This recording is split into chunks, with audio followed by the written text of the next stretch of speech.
Chairman, you're live. Okay, thank you.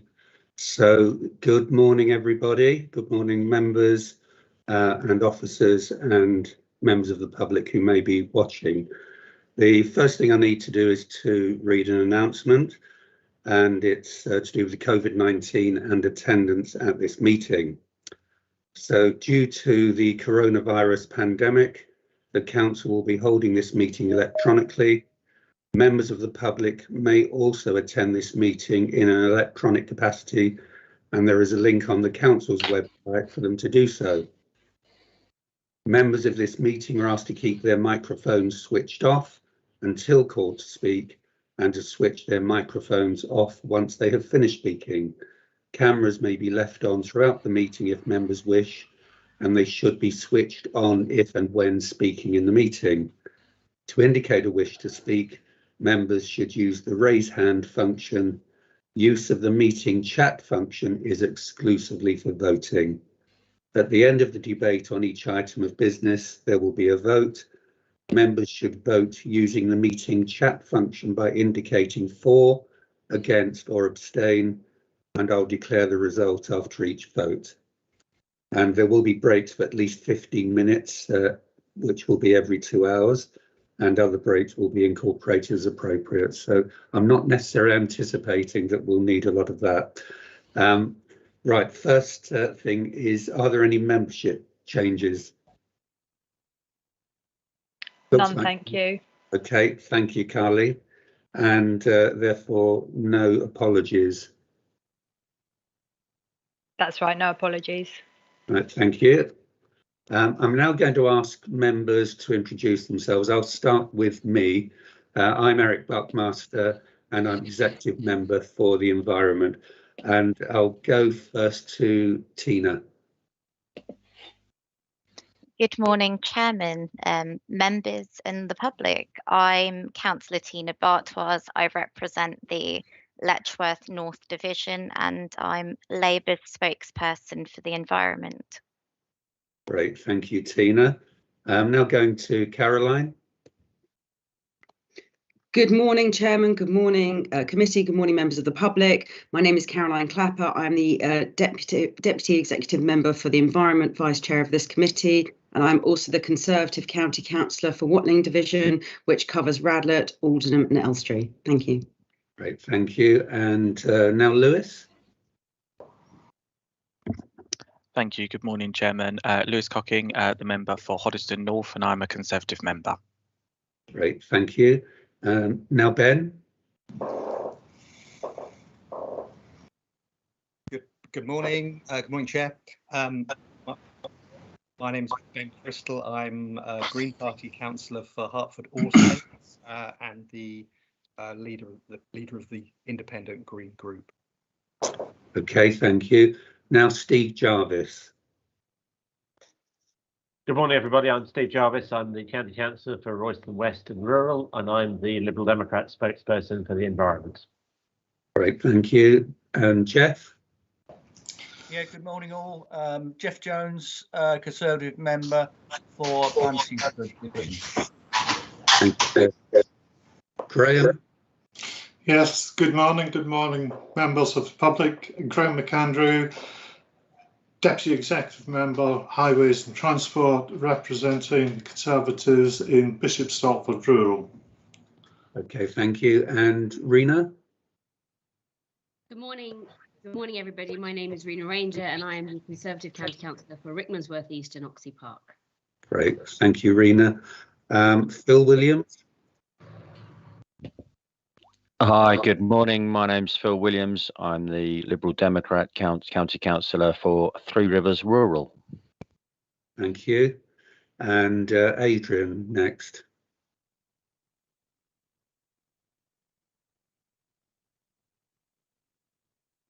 Well, I think we lost Adrian. He is there. We'll come back to him. Steve Workley, do you want to go now? Yes, thank you, Chairman. Good morning, everybody. My name's Councillor Steve Workley. I'm Conservative member for Cheshunt Central. Okay, thank you. Adrian, do you want to have another go? Good morning, Chair. Apologies, everyone. I pressed the wrong button and left the meeting. I'm back. My name's Adrian England. I'm the Liberal Democrats candidate councillor for Hemel Town, which includes Boxmoor and Apsley. Great, thank you. Right, so the first item on the agenda is Chairman, can I interrupt you? Can you please ask the members to declare any pecuniary or declarable interest, please? Oh, of course, yes, it's not on my list. So yes, could you please do that? Do you have any interests or disclosable pecuniary interests? No? Okay, that being the case, thank you for that. Yeah, I'll have to try and remember to get that on the agenda. Right, minutes then. To invite the panel to agree the minutes of the Environment Cabinet panel meeting held on the 9th of July. So any comments on that, or if not, if we could agree that via chat.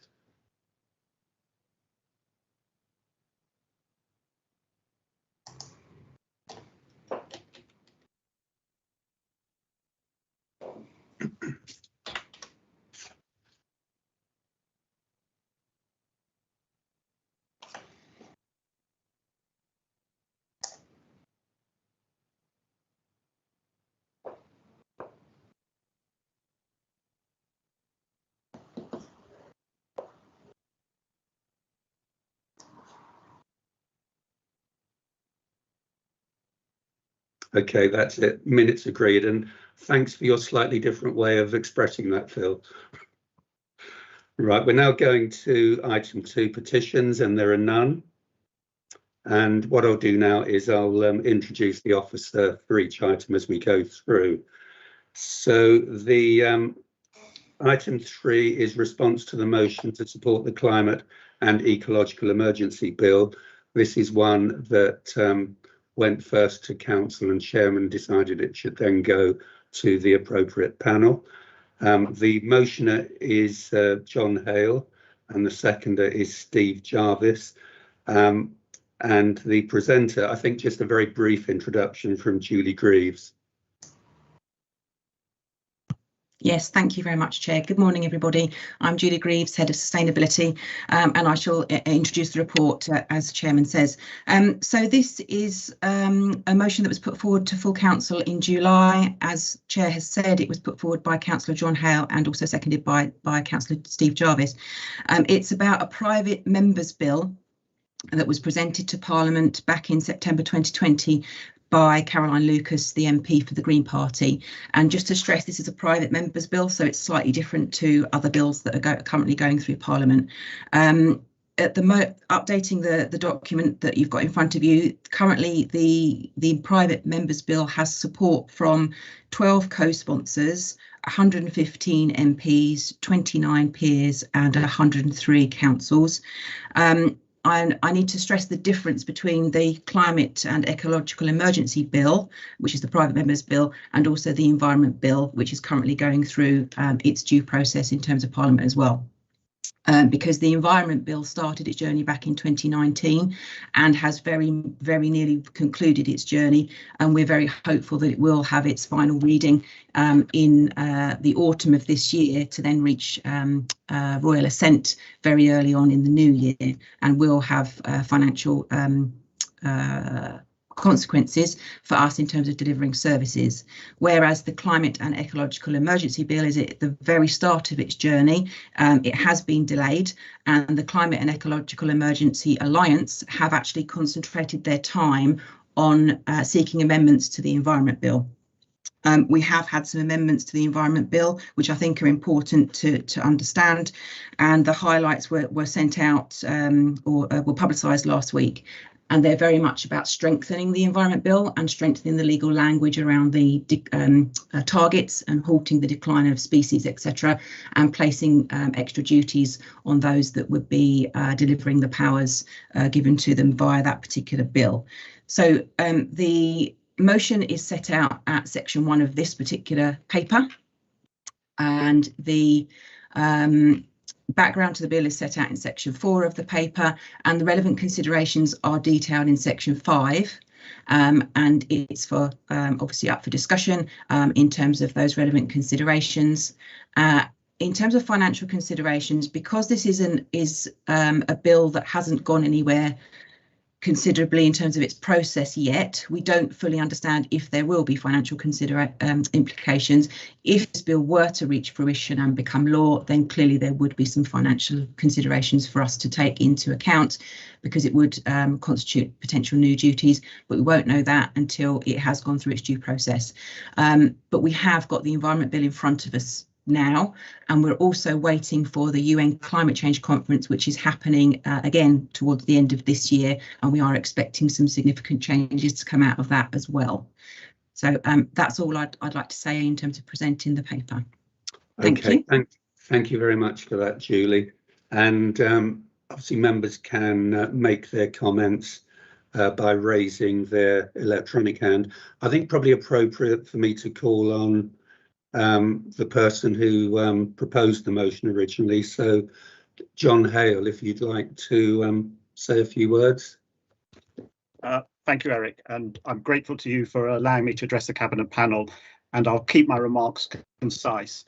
I proposed this motion to full council as I considered the aims and objectives of this bill to align closely with those of this council, and therefore we should show our support for the bill. We should also encourage our parliamentary representatives to support the bill. I'm disappointed with some aspects of the report before the Cabinet panel, but I welcome the statement from the officer that the bill is a positive and ambitious bill. I have no problem with being positive and ambitious. It is too easy at times to be negative and disillusioned. The report supports the aims of the motion, but stops short of recommending the Cabinet panel support the motion, and therefore I'm going to ask the panel to therefore amend the recommendation and to recommend to Cabinet that they adopt the motion as proposed to full council. I do take issue with a couple of statements in the report. In 3.1(2), having called the bill positive and ambitious, the report goes on to state that there needs to be a clearer understanding that these very aspirational ambitions would require considerable further understanding of the methods and approaches to achieving success. I've read this phrase several times and still have no clear idea what it means. Ambition frequently requires a further understanding of how to achieve an aim. That is what doing things entails. The phrase implies a do-nothing approach, and I do not believe this council wants to be known for lacking ambition.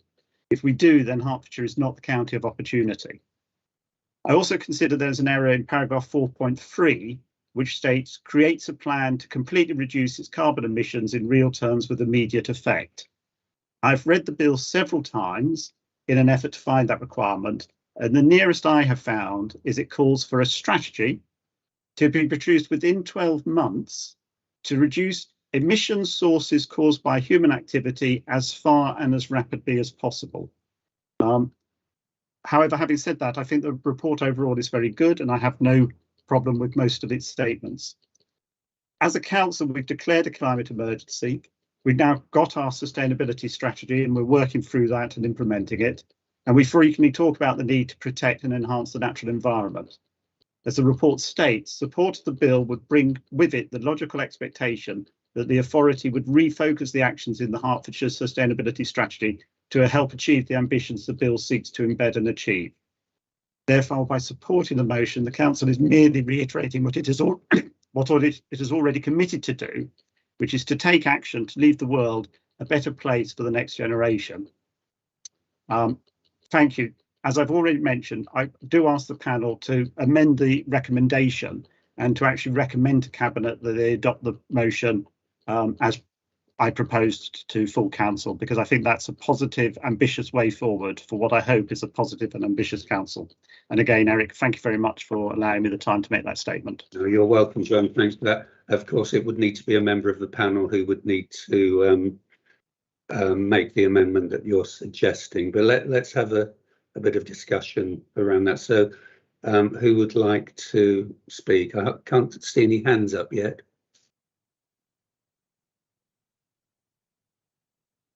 Right, Adrian, you're first up. Thank you, Chair. I support this motion as Councillor Hale has suggested, and I think we should add Hertfordshire Council support in principle to the bill that's the private members bill that's going through Parliament. Because Hertfordshire is a council with rare chalk streams and biodiversity assets, and because we have only 8 years left to 2030, and the council declared the climate emergency 2 years ago, so we're 20% of the way through our time. Climate change is perhaps similar to the other first world problem that we to the first world problem that we faced with our adult social care crisis. Progress which relies on CO2 is similar to achieving what we have, which is an aging population where people are living longer, and that's a great thing, but we've achieved it largely through an unhealthy lifestyle. We've enjoyed the journey in life that CO2 has given us too, but we need to do other things in order to make that journey and that progress sustainable. So I hope that the government and Parliament will be responsible on this issue and take this opportunity to adopt an ambitious but also a safety first approach to helping us as a society and an economy get on a determined fitness programme and a healthy, balanced and sustainable diet, so that we can prevent the painful costs of inaction from multiplying in the years approaching. Thank you. Right, thank you, Adrian. Any other comments? Can't see any other hands. Steve, right, okay. Steve yes, Jarvis. Thanks, Eric. Yeah, I mean, I'm not going to repeat everything that John Hale said, but I think clearly what this bill sets out is some measures that it would like to see the government take to implement policies to achieve what I think we've all agreed are the objectives. I think that it's been pointed out that it's a private members bill, and consequently is less comprehensive in terms of setting out how these things are going to be achieved. If it's passed, there will no doubt have to be more work done to define how some of the things are delivered. But I think that all the principles that have been set out in it are consistent with the principles that the council has set out for itself, and some of the things that are covered by the report on the sustainability strategy later on. So I think it would be entirely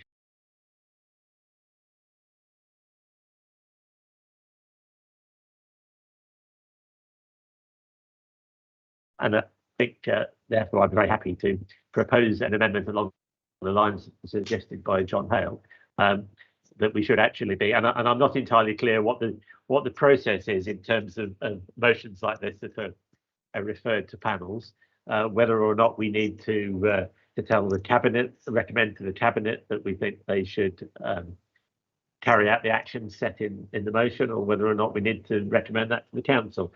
The cabinet seems like a simpler way to do it, in which case I'm happy to take guidance on that. I'd like to propose that we should recommend to the cabinet that they should adopt the course of action proposed in the motion. Okay, I think the principle of cabinet panels is that they are advisory, so I guess it would be then up to me to then decide whether it would be appropriate to go to cabinet or whatever next steps would be appropriate. But I'll take the exact wording from you after other people have spoken in terms of your amendment. Okay, yeah, I'm happy to make it fit whatever the rules are, but you understand the intent. No, fair enough. So Ben was next.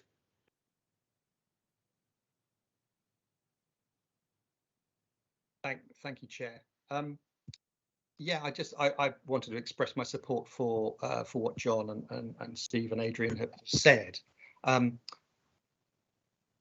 know, I get that this council is going down a route, has already committed to go down a route that is aiming at tackling the county's emissions and climate change issues.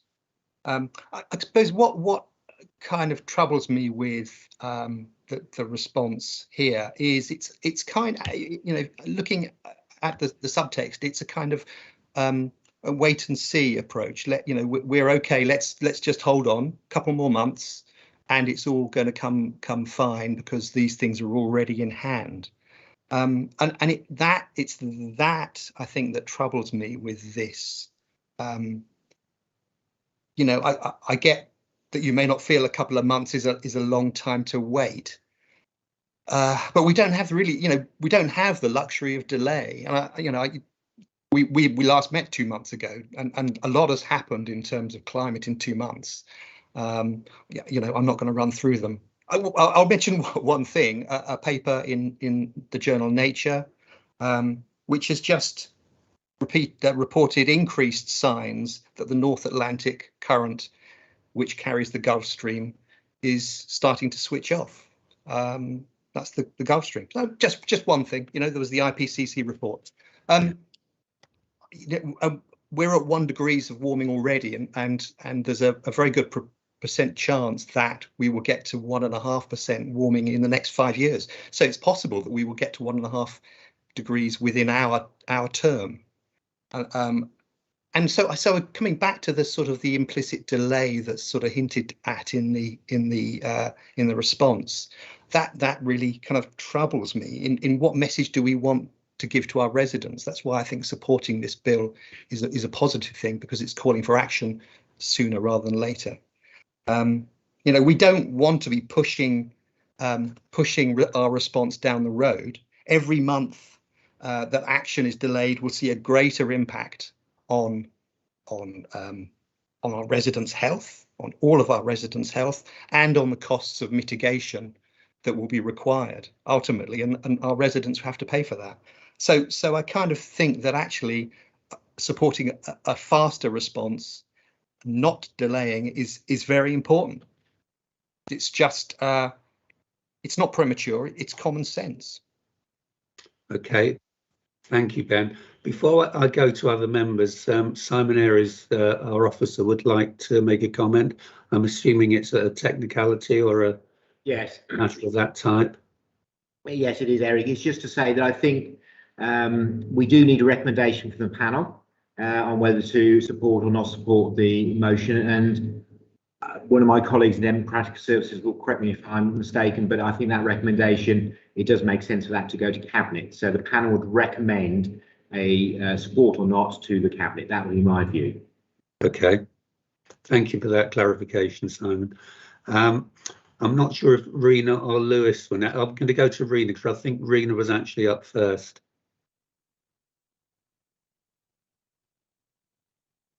Sorry, I just have some concerns about, you know, what said that bill currently is, you know, less comprehensive and will work things out later. I don't understand what that would mean. Can you hear me?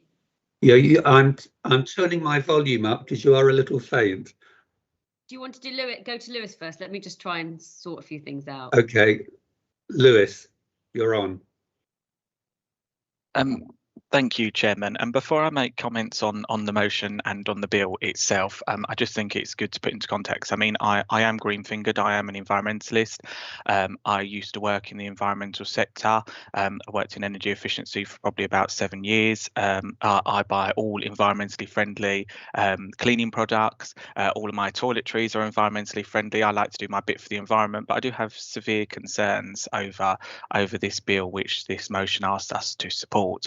I mean, I, for one, I just think it's completely unacceptable to have a citizens' assembly deciding policy and that can overrule elected ministers. I mean, that's how democracy works in this country. We elect people to make decisions on our behalf, and I don't think an unaccountable citizens' assembly to be able to say what elected ministers, by the people of this country, elected ministers can do and choose to be our carbon targets. I mean, this hasn't been costed, so I don't know what the costs of supporting this bill on the council will be. I mean, this government has gone particularly far. When we think of when Theresa May was Prime Minister, we've got the zero carbon emissions by 2050, which is the landmark environmental bill to create a greener, cleaner country. So look, I'm not knocking some of the things in this bill. I do think it's the wrong way to go about it. As I said at the beginning of my speech, I am an environmentalist and I do care passionately about the environment. I do want it to be here for future generations, but I think it's completely unacceptable to have a citizens' assembly with the power to overrule elected ministers. So therefore, Chairman, I can't support this motion and I can't support changing the recommendation to Cabinet. Thank you, Lewis. Rena, are you okay now? I'm plugged in my headset, so I hope that's better for Oh, everybody. that's a lot better. I just wanted to agree with what some of the things that Councillor Cockins said. You know, many of us are passionately concerned about the environment, and we fully understand what is happening and the urgency in which we need to act. I am concerned with what one of the previous speakers said about, you know, this is a less comprehensive bill and we will figure bits out later. But that's, you know, really important. We don't understand at this point what that bill is asking for, what the implications are, you know, even if that's financially for our residents, for our county, for our members.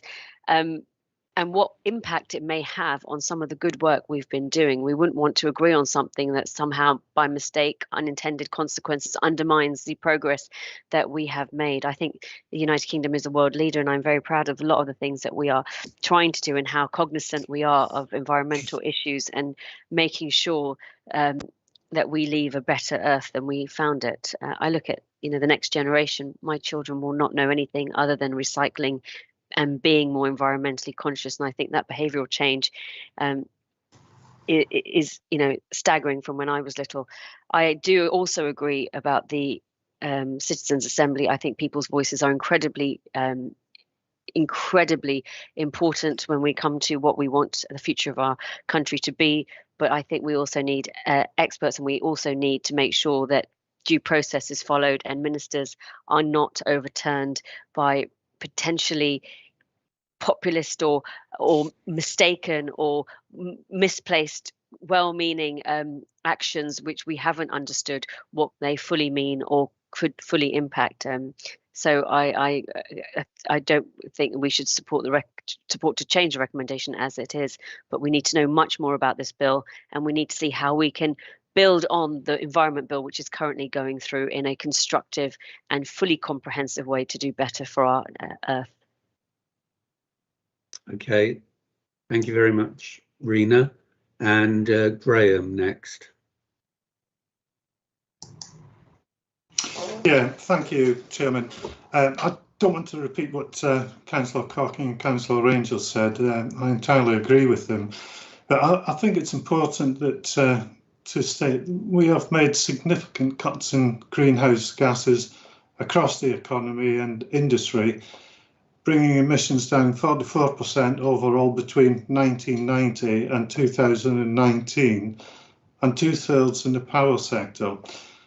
We are also continuing to break records in renewable electricity generation, which has more than quadrupled since 2010, while low carbon electricity overall now gives over 50% of our total generation. So I think it's very important to sort of promote the really good work that we're doing in this country, and we're not standing still.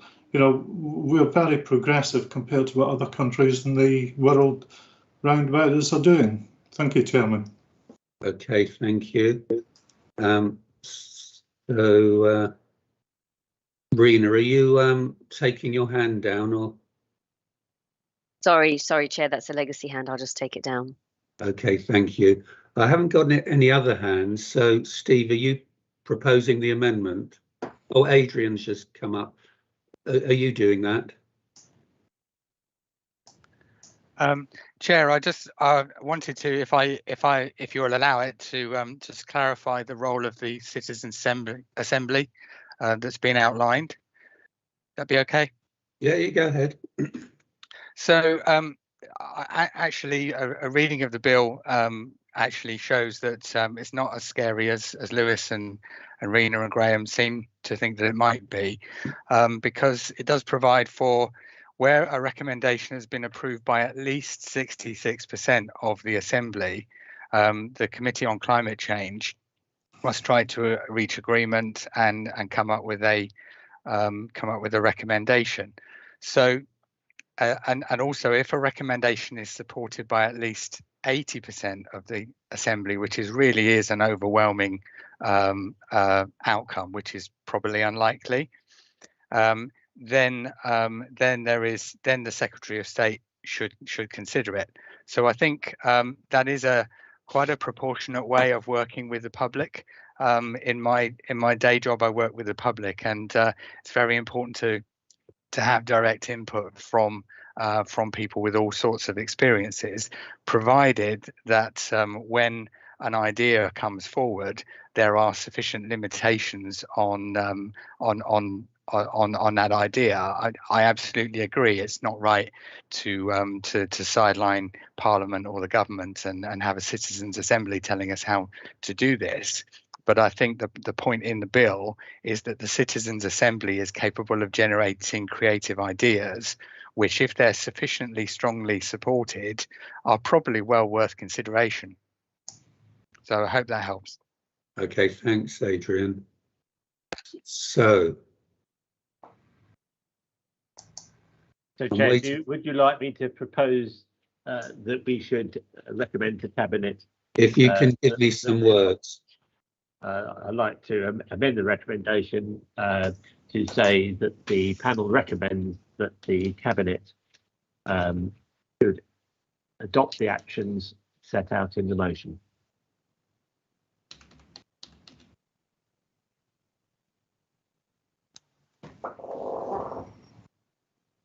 Right, okay, so your amendment is that Cabinet adopts the action set out in the motion. That the panel recommends that Cabinet, as you pointed out earlier, we can't tell the Cabinet to do that. Yeah. Okay, right, and who's seconding that?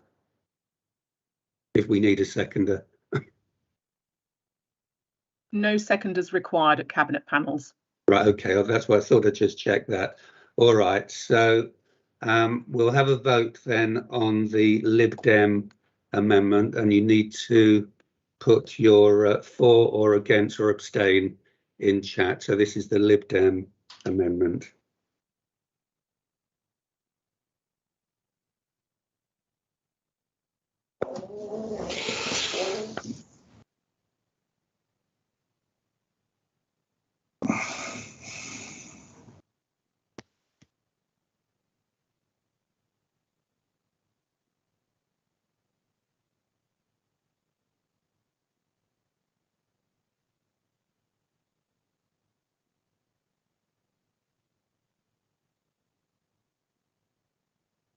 How are we doing? Is everyone voted?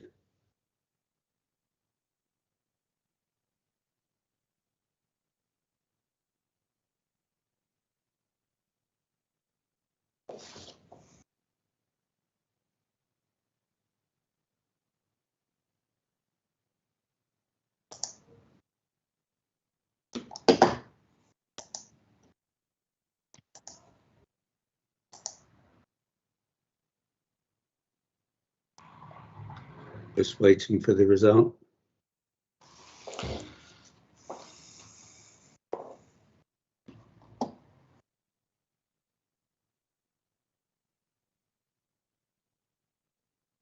That's 5-4.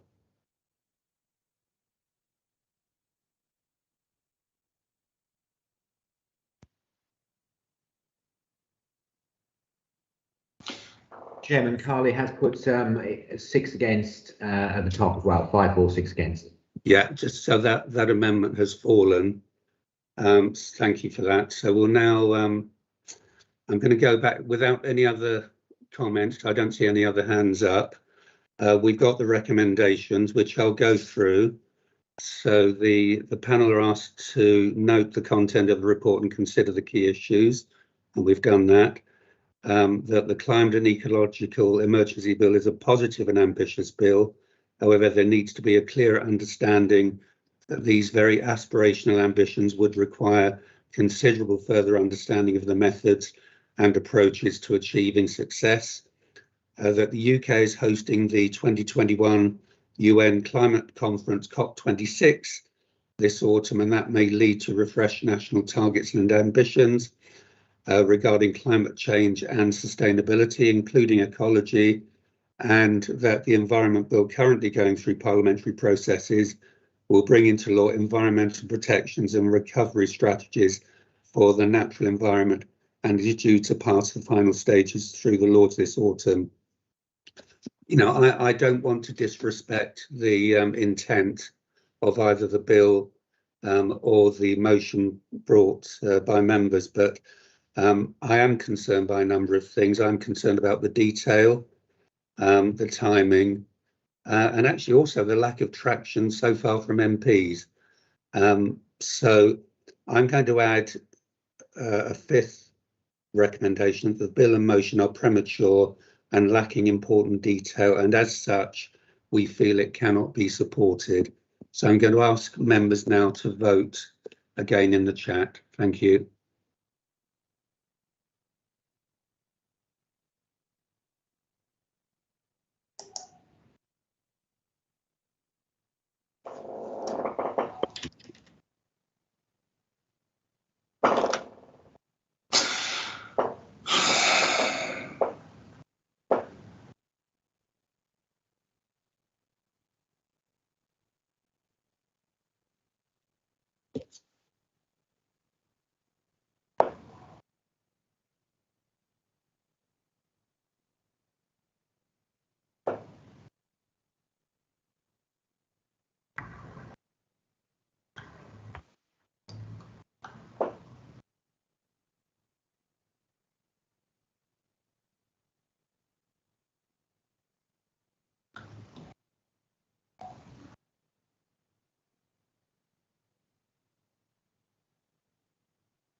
Sorry, Chairman, I'm just having some difficulty with the vote records coming through. I won't keep you a moment, okay? Right, thank you, Carly.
All right, I can see 7-4.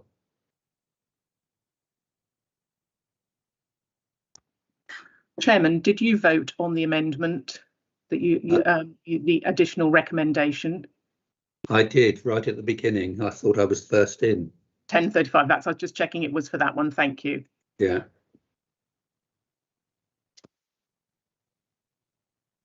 Okay, so that was 7. Was that 7-6?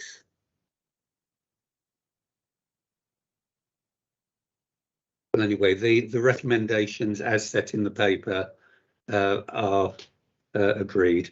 So we're now getting, thank you for that. That was a really useful debate. So thank you to everyone who contributed to that. We're now going on to the next item, which is item 4, update on future arrangements for Hertfordshire's residual local authority collected waste. And our officers present are Joe Hawes, and I think Matt King is here. Is it you doing this, Matt, or Joe? Thank you, Chairman. Unfortunately, I have to give apologies for Joanne. Joe's had IT failure this morning, so apologies. I'll be taking you through the item today. Thank you. So thank you and good morning. With your permission, Chairman, prior to providing an overview of this item, I thought it'd be helpful to provide the panel with a verbal update on the existing challenges in the management of Hertfordshire's residual local authority collected waste. Members will be aware of the national shortage of HGV drivers in the country, with the Road Haulage Association estimates of 60,000 vacancies now reportedly in the order of 100,000. Some of our waste operators are reporting an average vacancy rate of around 15% of their business in this regard. So coupled with waste volumes remaining higher than pre-pandemic levels, it presents a challenging period ahead. Lobbying efforts by industry have been supported by this council, and government have introduced some measures designed to increase things like driver testing capacity, but all this will take time. Members will be aware that the impacts are well documented across many sectors outside of waste, and that these difficulties are equally being reported by waste collection and disposal authorities across the country. Examples of service suspension and recycling centre closures are evident on an increasing basis. Hertfordshire's challenge is magnified by the comparative lack of options in resilience in its own infrastructure. Whereas other local authorities may have access to their own treatment facility or a higher number of transfer stations, Hertfordshire is, as has been reported previously, reliant on a small number of depots and under pressure transfer stations, most notably that north of Watford, the Waterdale Waste Transfer Station. Communication with all county councillors in recent weeks has highlighted the fragility of our arrangements and the reality that we may be faced with a challenge for some considerable time yet. It is the case that last month we were close to having to close the transfer station doors and refuse entry to district and borough council collection vehicles. This would have meant longer journeys for the collection vehicles and direct delivery to contracted disposal routes, with an inevitable impact on missed collections and the build-up of waste types at households across the country. I am pleased to report, however, that today we are in a more comfortable position. Our contingency options, such as diverting recycling centre material, use of new third-party suppliers worked well, and other than delays at some of our facilities, collection authority activity has continued across Hertfordshire. Daily discussions are taking place with the contracted operators, who are doing all that can be reasonably expected to meet their obligation to sufficiently staff our arrangements. Significant efforts are being made for effective recruitment, including providing a package for staff that aids retention of existing personnel. Officers are in the process of developing significantly sized capital business cases for waste infrastructure that could see substantial improvements in Hertfordshire's resilience and operational and environmental performance. Most notably, bids for shredding bulky material at the newly acquired land adjacent to our Waterdale Waste Transfer Station, improvements to the building itself, and additional transfer stations in the east and the north of the county. I hope that overview helped. I'll move to provide a summary of the report contents, but I'll be happy to answer any questions related to current or future plans at the end of presentation. Moving to paper in front of you. As the Waste Disposal Authority for Hertfordshire, HCC has the responsibility of arranging treatment and disposal of local authority collected residual waste arising in Hertfordshire. Section 4 of the report details some of the challenges around projecting future volumes of residual waste. In 2021, approximately 251,000 tonnes of residual waste was managed through our waste contracts, with a pandemic causing an increase in waste volumes. Volumes remain high, and we've not seen a drop to pre-pandemic levels. Our current residual waste contracts were put in place following the procurement exercise in 2018. The initial procurement resulted in a shortfall of tonnage, and further capacity had to be secured for an additional procurement in 2019.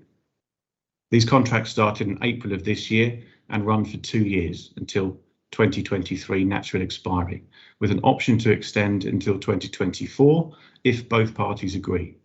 Currently, discussions are underway to understand if an extension is possible.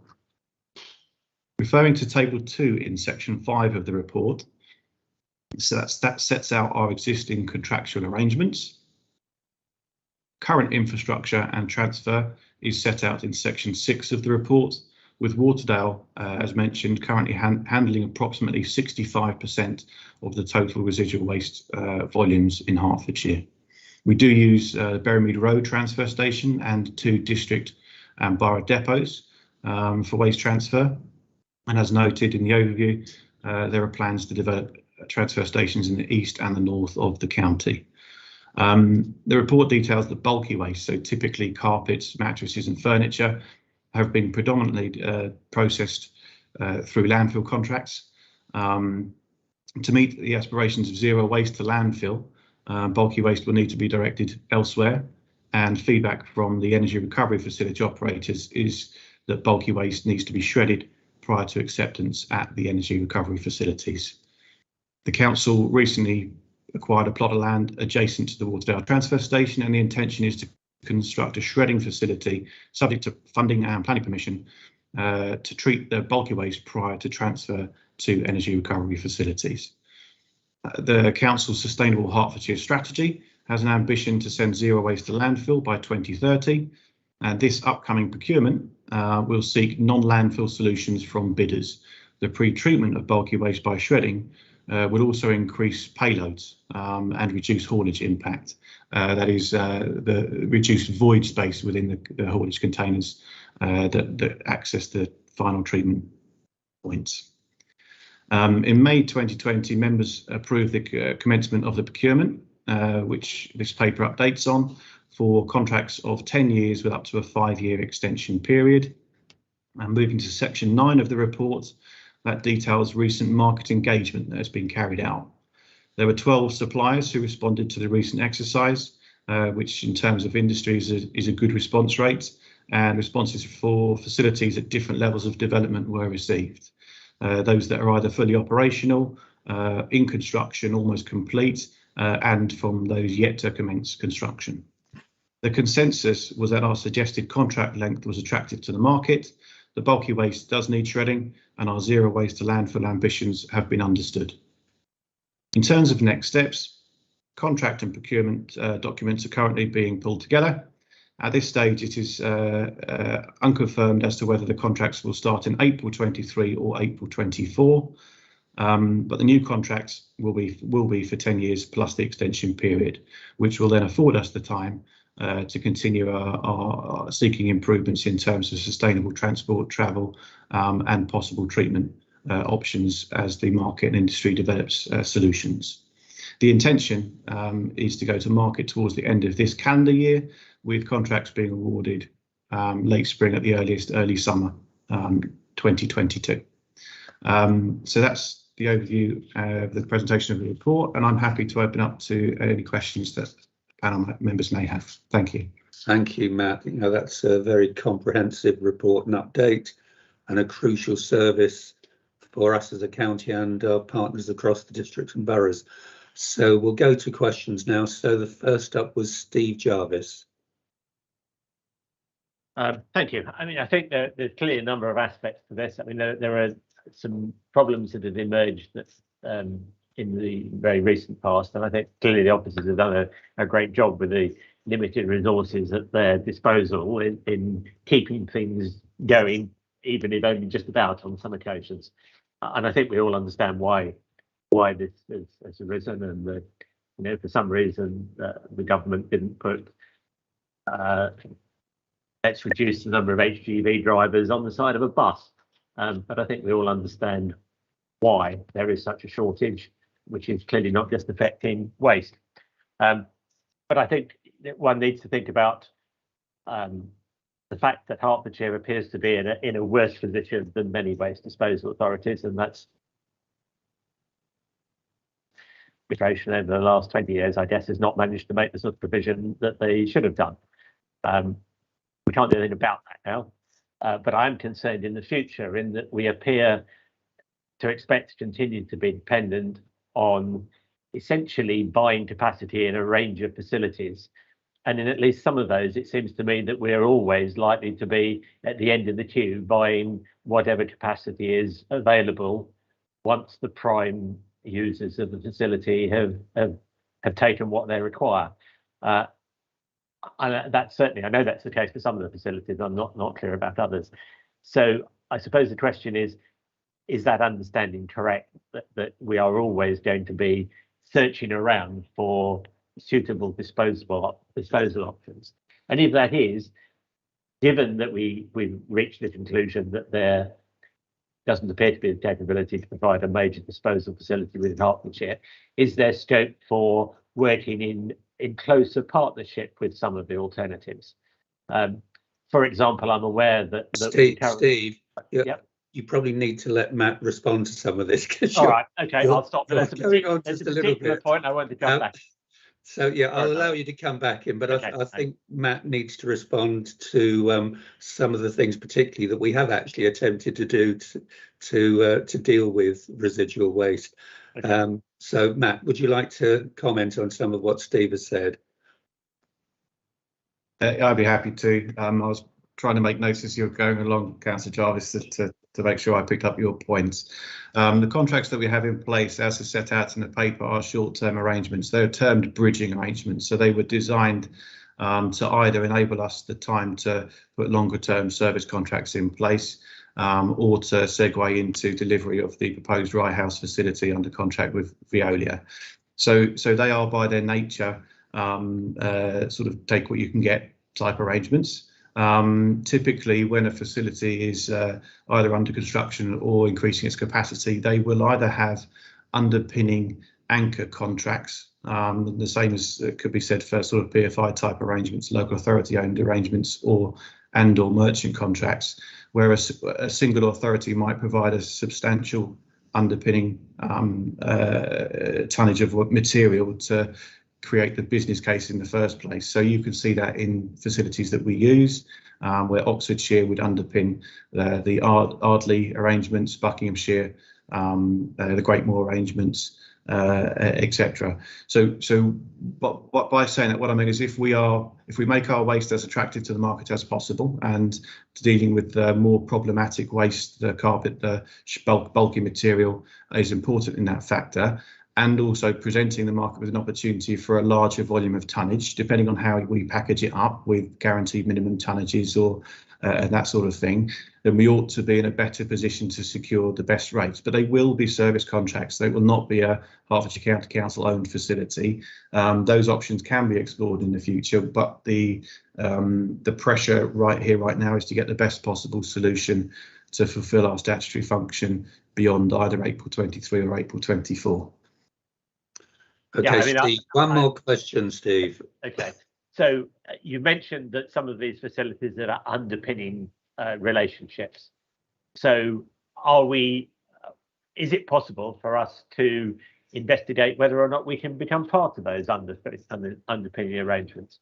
And so Edmonton, for example, is going to be massively expanded, as I understand. Can we do a deal with the North London Waste Disposal Authority? So rather than just having the excess, we, in exchange for the right sort of arrangement, we get guaranteed access to that. Certainly, in terms of future options, there are discussions to be had with neighbouring authorities, and these discussions have taken place in the past. The majority of facilities that are either nearing construction or planned are termed merchant facilities. So they recognise a need in a region or an area over a defined catchment area, and they effectively finance themselves. And then rely on large contracts. We are bound by procurement law, as you're aware, so we would have to transparently put our material on the market, and anyone could come in and suggest a solution for us, including Edmonton or whoever. The new facility at Edmonton, we're probably looking at around about 2027, 2028, depending on when that comes online, but the underpinning arrangement for that will be North London's waste. So we are always likely to be a customer to a facility that is either emerging or already operational. Okay, thanks, Matt. I think I'll go to some other members now. So Ben was next.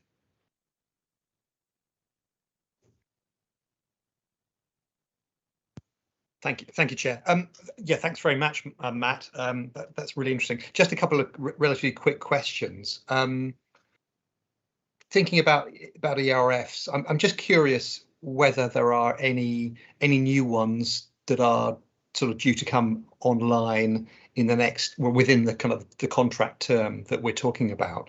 Beyond those, there are 4, aren't there, around that we use. Are there any ones on our borders that are likely to come online in the next decade or so?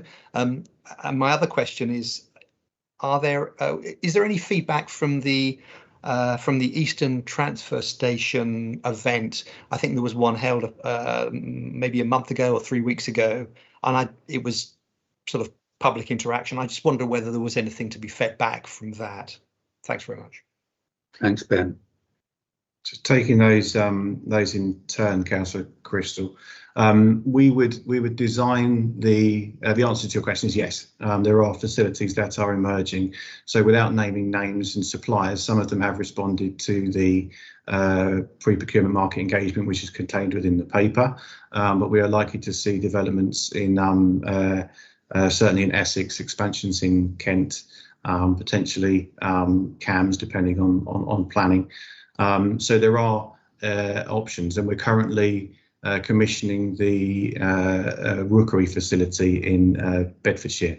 So we are perhaps, but so long as this is why we potentially we want to go to the market in December. We think that we are approaching the market at the right time to secure capacity that is either emerging or will come online. And the way that we can package the 10 documents potentially is to allow suppliers to perhaps provide advanced services through third-party arrangements prior to segueing into their own facilities when it comes online. So we would try and be as flexible as possible and package our offer and our waste as attractive to the market as possible so that we can secure the best value arrangements. But they are typically within reach of their planned transfer station network, which is it doesn't put us in perhaps the worst position than we could have been in. In relation to the Eastern Transfer Station question, the consultation only closed last week. It was extended. There has not been a huge response either at the 2 event days or since in terms of numbers of respondees, and broadly people are in support, but there's a caveat to that because we are still doing a report on the detail of the comments received. There has been some confusion, I think, over perhaps what the proposals are, where residents have said they're in support and then their comments may potentially reflect otherwise. So let us run through the detail of that and then we will provide members with an overview and update. That's great. Thank you, Ben, and thank you, Matt, for the responses. Tina. Thank you, Chairman, and thank you very much for this report, Matt. It's really comprehensive as ever. And I do think the panel should note its thanks to you and your team for the work around, well, the scale of the challenges we've been seeing around waste, especially recently. So I have 3 questions and 2 of them are really brief, but just to start with the capacity issue. I appreciate how difficult that is given the fact we don't have facilities within the county. And I suppose what I'm wondering is, how does this capacity we're potentially being offered for the future compare to what we've got now? Because obviously that will have a knock-on impact on how much of our waste we're exporting and resulting emissions from that.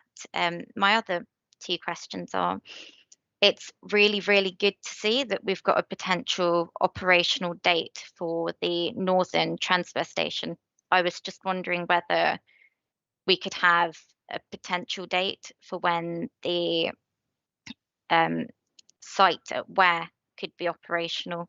And in 4.9, it's talking about levels of waste and the change from pre-pandemic. I'm wondering what sort of household waste, what we're seeing a real increase in, whether there's a few things we can run something like a publicity campaign on, and just what your thoughts are. Thank you very much. Thanks, Tina. Matt, do you want to? Happily, I've picked up 4 items there, so please correct me, Councillor Bartos, if I missed anything off. First off, the capacity issue. just to explain, the capacity issue we are currently having at the moment is related to tipping capacity, the ability for us to transfer material out of our network of arrangements fast enough for the collection authorities not to be disrupted.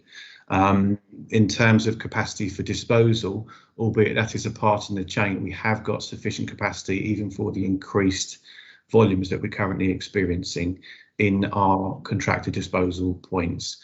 And that is likely to remain the case for any new arrangements that we put into the market. We believe there's capacity existing and new emerging to provide a solution for our material. The current issues are the transfer chain, the driver's shortfall, etc., or a loading shovel a breakdown. That's what gives us the particular issues on a daily basis. Your second point, I believe, was an operation date for the Northern Transfer Station.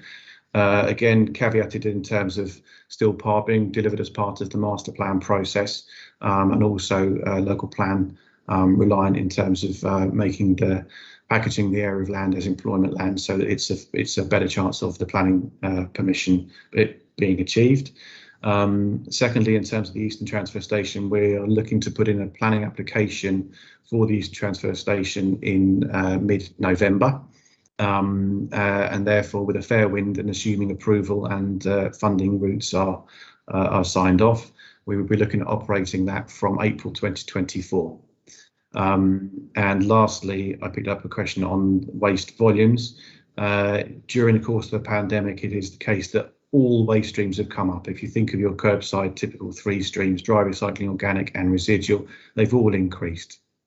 This paper is specific to residual waste arrangements, which are 10% higher than pre-pandemic levels, and still remain around about 7.5% higher than pre-pandemic levels this financial year.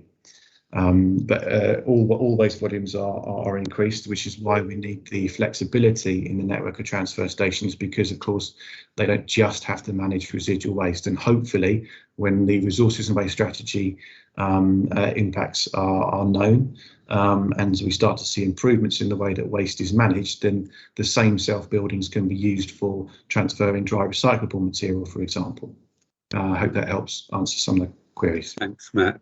Can I just add something? The next meeting of the Herts Waste Partnership will receive the annual report. I've seen the draft version, so as usual, it's a really comprehensive analysis of waste across the county, all of the different types per local authority. So once that's available, it will be a really interesting read. Did you want to come back on anything, Tina? Just really briefly, Chairman, to say thank you very much for that. So in terms of my last question, are there things in particular within the residual waste that we can be tackling, or is that something that will be in the report you mentioned, Chairman?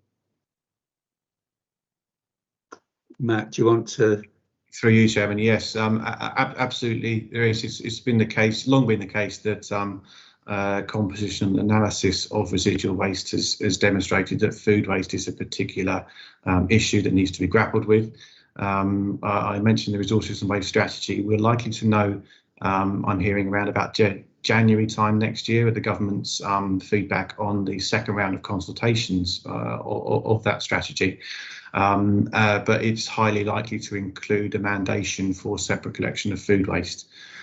To provide some context, food waste is collected across the majority of Hertfordshire councils now, but it still remains the case that anywhere between sort of 18 and 22% of the residual waste container, even with a weekly collection, is still food waste. And without a food waste collection, it could be knocking to closer to a sort of 30-odd%, a third of the waste in the residual bins. So that's the biggest area of improvement, if you like, and we're likely to see that driven through legislative change. Again, we're pretty well served in Hertfordshire in terms of capacity for that material, should it be separated out in the future. Yeah, and that's clear in the report, Tina, because that was noted in there. And I think to get to the target 65% of recycling, I think that's the biggest issue we need to tackle. So I'm going to go now to... Certainly, food waste is you know, it's one of those things. It's a trend across the country, and across countries. Really, it'd be the third largest country if we just took the food waste. Yeah. Okay, thanks, Tina. Now let's go to Rena. Thank you, Chair. Thank you very much for the report. I just wanted to understand a little bit more about the bulky waste, the stuff we need to shred beforehand. I assume that still goes to landfill, and just what happens in terms of our, aspiration to send nothing to landfill. What would happen?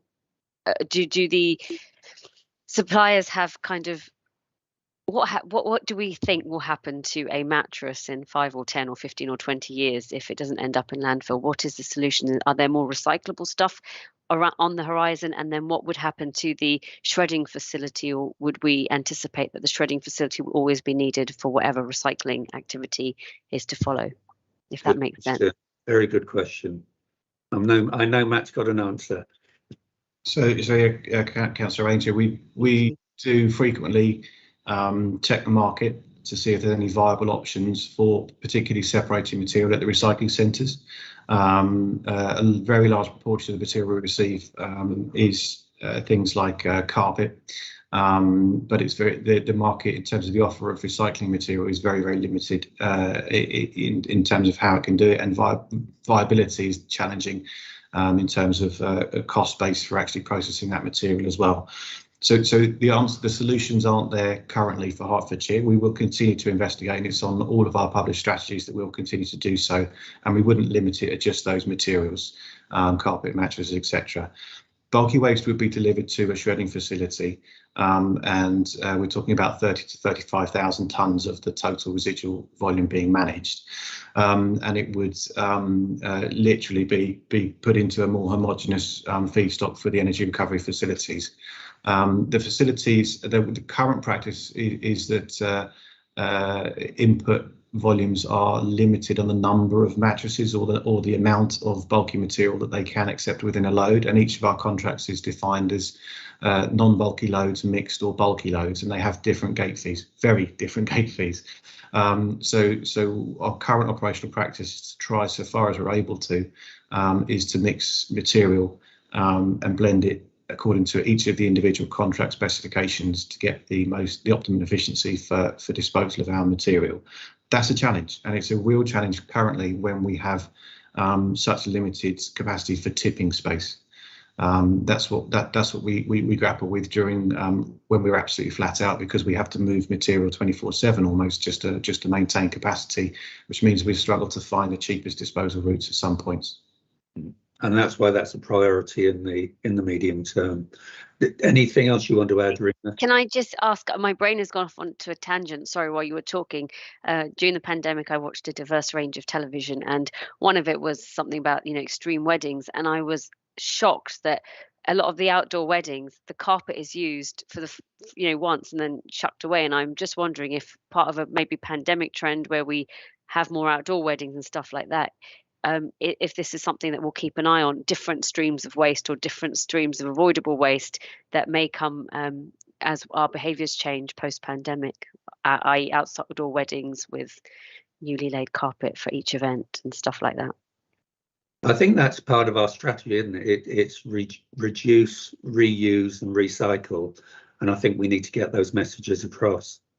Very important. I didn't expect to have a question around single-use carpets, to be honest. Okay. Was there anything you wanted to add to that, Matt? Just so far as the stress, I think we've said it in previous panels that the paper before you today doesn't prevent us from our ambition to move waste up the hierarchy at all. Be assured that work and that behavioural change aspect will be ongoing, as it has been always. So this is a paper about residual waste and dealing with what's being currently thrown at us and was likely to be needed to be disposed of in the future.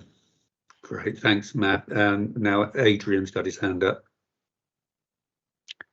Thanks, Chair. So there's clearly been, as Matt says, a 10% change in the outcome in terms of residual waste. And that has stemmed from an adapted behaviour because of the pandemic. I must admit, I hadn't realised that single-use carpet was part of that 10%, but perhaps that makes it easier to reverse it somehow. So, I mean, understandably, in a pandemic, the responding to a change in waste behaviour was not the first move of the council. There were lots of other things to be done, but is it now an essential part of responding to this resilience problem to actually really step up our message to residents and businesses on reuse, reduce, recycle? You know, we need to boost our resilience, and the best place to do that would be as far upstream as we can, because that will then save people money because they'll be buying less stuff. It will save people money because they'll be buying less of stuff, and it will save people money because they'll be able to buy other people's stuff that is being recycled, or will be able to to produce things from recycled materials.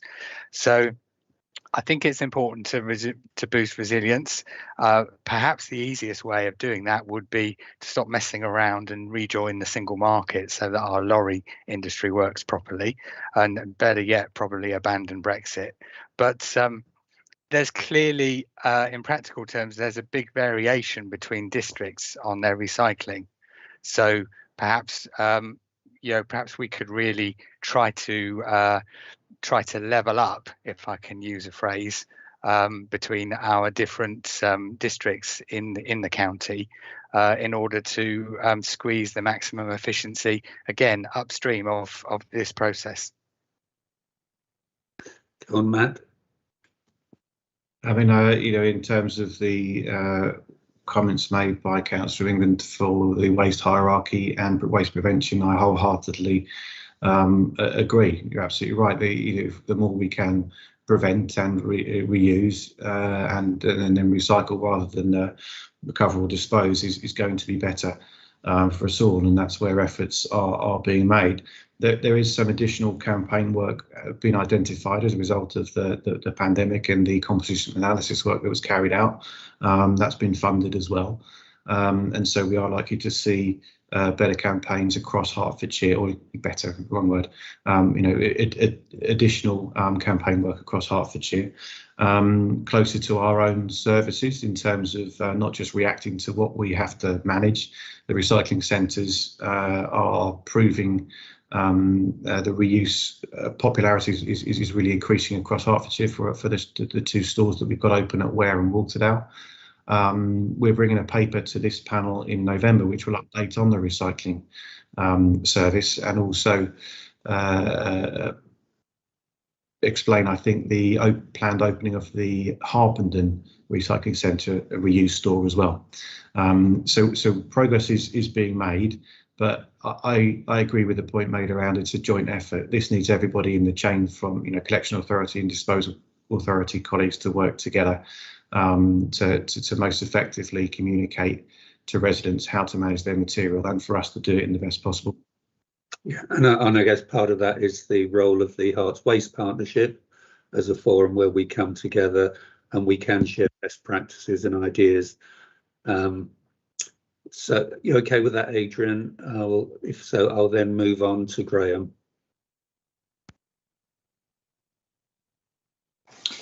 Thank you, Chairman. Just to pick up on Adrian's point about getting back into the EU and resolving the HGV driver shortage problem.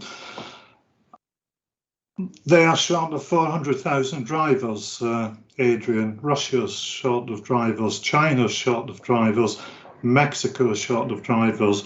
It's a worldwide problem. It's not just a problem that we encounter here in the UK. So I think if we look at it holistically, on the food waste side of it, which sort of lends itself to the residual waste, because all food comes in wrapped or whatever. This morning I was sort of reading an article in WRAP, and the most wasted foods in the UK is potatoes, bread, milk and fizzy drinks. And if everyone in the UK stopped washing food at home for just one day, it would have the same impact on greenhouse gases as planting 500,000 trees. Now, we're all keen to plant trees, so maybe we need to stop washing so much food. And it takes 65 billion litres of water to grow the potatoes we waste at home every year. So if we take a step back and look at the food that we actually waste, we can make a really big impact. Thank you, Chairman. Thanks. Yeah, and I also, the bulk of my food waste actually goes in my compost bin. It's not possible for everyone to do that. I appreciate. And just on the other point around the driver shortage, we did actually join with a letter that went from a large number of local authorities to government, asking to look at visa arrangements for drivers. So we have done that, and we've been proactive in doing that. I think David Andrews is here. I am, and I'm not a member of your No, panel, I know you're Chairman, not. as I was- you're I was- well aware. But with my other hat on, I do like very much to attend cabinet panels where I can. But if I may, I just again support much of what has been said, and point out that we as consumers have some very considerable input to this through feeding back to ourselves and up through to government. Because, for example, and this happened to me a couple of years ago, I bought a television here, and it came surrounded by the dreaded polystyrene, which is the very devil to produce and even worse to dispose of. There's nothing positive about polystyrene apart from the fact that it does the job and it's cheap.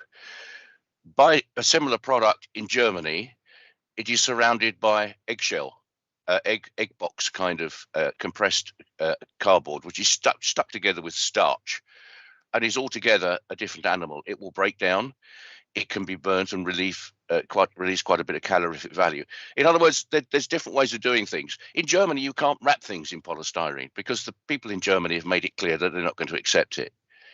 And we must start to educate within our own communities and say, pay that extra 50p, pay that extra £1. Don't be confused by the once only today offer. Don't buy stuff surrounded by packaging. I took to leaving packaging in supermarkets some years ago. You know, if it was unnecessary, I left it at the end of the till. I suggest we start thinking about doing that again. You'd be surprised how quickly the supermarkets switch on to the fact that you do that. Yeah, so demand-led. A lot of good messages there, David. Phil Williams. Yeah, hi. Thank you very much, and thank you to Matthew for an excellent report and his team for the effort they put in over the summer. I know it hasn't been easy with Brexit and pandemics, covering staff holidays and everything else. So well done to all concerned. Matthew, I was just wondering if you could. You mentioned drivers and driver shortage been mentioned quite a lot this morning. Might well have done it to death, but I understand a lot of ours are contractors. Do we actually employ our own drivers? No, the arrangements are fully contracted out. So staffing is the responsibility of FCC Environment in relation to the transfer operations at Berrymead Road and Walterdale. And they work out of the depots as well under the same arrangement. So in terms, I think I might have mentioned in the overview, the recruitment drive that they are currently undertaking, and this is all, as you'd expect, items around that package, the terms and conditions, the reduced weekend working, the golden handshakes, if you like, the incentives to come and work for them. That's what we're seeing in terms of a shift across the industry, is that competition to recruit people, but also how important it is to retain the existing staff. Under the current contract we have with pre-pandemic levels, we would have sufficient drivers on board. It's the additional volume of waste that we're trying to manage, which means that we are reliant on third-party haulage, which is a very similar position to everyone else. So we're all fighting for the same suppliers to provide additional haulage capacity, and they themselves are having issues with drivers shortfall. So yes, you know, it is a challenge that's coming that we still have to manage over the coming months and possibly years. But we don't directly employ them. We don't know. No, thank you very much. And the same goes for the loaders and pickers. Yeah, absolutely. Right. Thank you very much. Yeah. Have you got so another question Phil. If you don't mind, yeah, it leads me on to another question that with the improvement of the site at just in Three Rivers north of Watford and the other ones throughout the county, how are we fixed for if we're struggling now with maintaining staff levels as they are? How are we fixed for getting extra staff in to cover the extra that we're doing or will be doing? I mean, there are a lot of discussions ongoing, as I say, on a daily basis about possible options for additional resilience within the arrangements we have. Probably best to say here that it's critical that we operate within the boundaries of the contracts that we have in place, because we're clear about whose responsibility it is to provide staff and continue to provide the arrangements we have. But be assured that discussions around additional continuity and resilience are ongoing. Lovely, thank you very much. And I just also want to say what a great idea that Councillor Jarvis had about trying to get involved with the Edmonton Facility Station. Maybe we could follow that up. Thank you very much. Right, thank you everyone. Probably need to draw to a close, but Tina did ask for a vote of thanks or a comment of thanks to all of the staff for the efforts they're making during this time. So Carly, if you could note Tina's comment, please. And that was echoed by a number of other members. Thank you. So we now need to vote on that particular item. And thanks very much, Matt, for all of the thanks very much for all of the comments and responses. Right, so we now need to vote on item 4. So could you put for, against or abstain in the chat, please?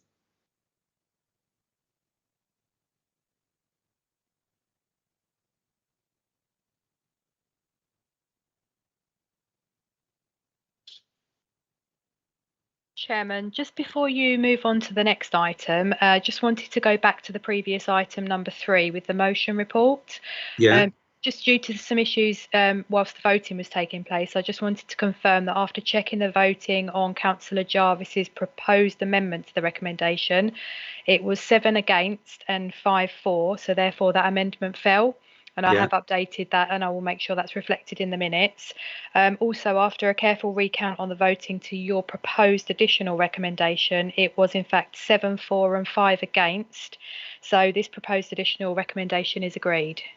Yeah, okay, thanks. Okay. Yeah, I noticed there seemed to be an extra vote in there somewhere. I wondered where that came from. Yeah. But Okay. Thank you for clarifying that. No problem. Right. Okay, so I think we've all voted on this item, item 4. Just waiting for the vote, and that was for noting the contents of the report.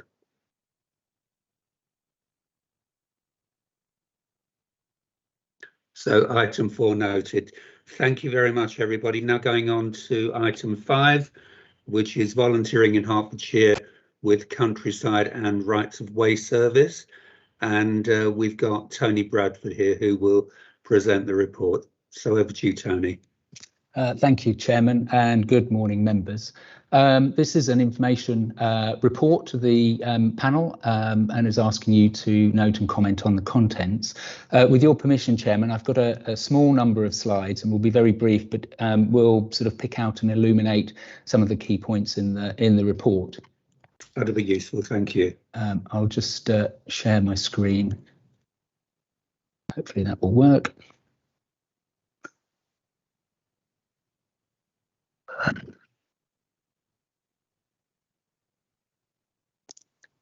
Hopefully you can see that. Yeah. Excellent. Thank you. Thank you, members. So this report reviews the work of the Countryside and Rights of Way Service, and in particular the volunteer, and focuses on the volunteering activity, which all falls under the Countryside Management Team, led by the team leader Lee Tyson. Just to refresh members' understanding and knowledge of the entire work of the service, these are the key areas, and engaging residents in our work through volunteering has always been a key component of our activity. It's not separate to other areas of delivery, but is contributory across the piece. engaging volunteers in service activity on behalf of the County Council, Environment Department, Public Health and others, as well as sponsoring authorities, district and borough councils, is not the only way that we deliver on the ground improvements to the environment and health and well-being of residents. However, they are integrated into all appropriate aspects of the Countryside Management's team's delivery, and we do this at scale. So as an example, a single green space action plan produced by the land management team, which guides the management and improvement of one of HCC's owned woodlands, the National Nature Reserve at Broxbourne Woods, will set out a programme of work spanning 5 years, and in any 1 year will allocate woodland management to specialist contractors, access boardwalk construction to the Tuesday midweek volunteers, guided walk expert support to a volunteer with skills in perhaps a particular species or say fungi identification, grazing management to a small herd of cattle supplied by a Herts farmer, repair of grazing compartment fencing, livestock monitoring and ad hoc litter picking to the Wood Wardens Volunteer Friends Group. And during any 1 year, the CROW team will be delivering planned improvements over a portfolio of more than 50 green spaces, nature reserves and other sites, with the volunteers playing an integral role. So the communities team of 7 staff coordinate our most substantial volunteering programmes under 3 headings, and they will ensure that the work is delivered to time and specification, and to ensure the safety of the volunteers. They also ensure volunteers have sufficient supervision, feel adequately rewarded, either through sort of simply the provision of tea and biscuits on the day, and occasional events where we have the opportunity to thank the volunteers more formally. To enable the midweek teams, rights of way task forces and friends groups to operate, CROW have also provided supervisory and first aid training to a small number of the volunteers, and this reduces the number of staff required on site when the groups are working across different locations or where there are larger numbers. And obviously it contributes to the development opportunities for some of the volunteers. So they support us in the provision of supervisory activity. I mentioned that the volunteering is done at scale, and the volunteers contributed 46,000 hours or more actually to our work in 2019-2020. There are group opportunities, as I've described, but there are also opportunities for residents to act on our behalf as individuals. An outcome of the service amalgamation has been an increase in our volunteering offer to include roles around the survey and maintenance of the public rights of way network. Provision of simple tools, materials and training has enabled a host of people to take simple actions that report on the usability of the network and take small corrective actions where possible and where they come across them. The report gives more figures on the delivery at scale. And this slide sets out the volunteer roles as a whole and the number of residents actually involved in those. The last line on this slide is a figure of the supported friends groups rather than the number of residents actually involved in that activity. The report talks in some detail about the impact of COVID-19 and particularly the initial effect on our group activity, which halted it completely. However, we have been developing a number of COVID-safe protocols with advice from colleagues in public health. And under these, we've been able to restart midweek and friends conservation groups, as well as enabling our fabulous volunteer health walk leaders to re-establish the walks programs that they lead. And currently we're running at 40 plus walks a week across Hertfordshire, which is about 50% of the capacity that we were offering pre-pandemic. And the numbers on these walks will increase over the coming months as we keep pace with the COVID-19 roadmap. We're also in the process of restarting the Health Walk leader volunteer training with newly developed course material and a hybrid approach, making the most of the technology that I'm using today, but also on-site practice. And we currently have 27 candidate volunteers awaiting training. Over the second lockdown period, staff were engaged in pursuing accreditation of our volunteering policy and practice against the Volunteer England, or I think they're now called Volunteer Now, quality standard.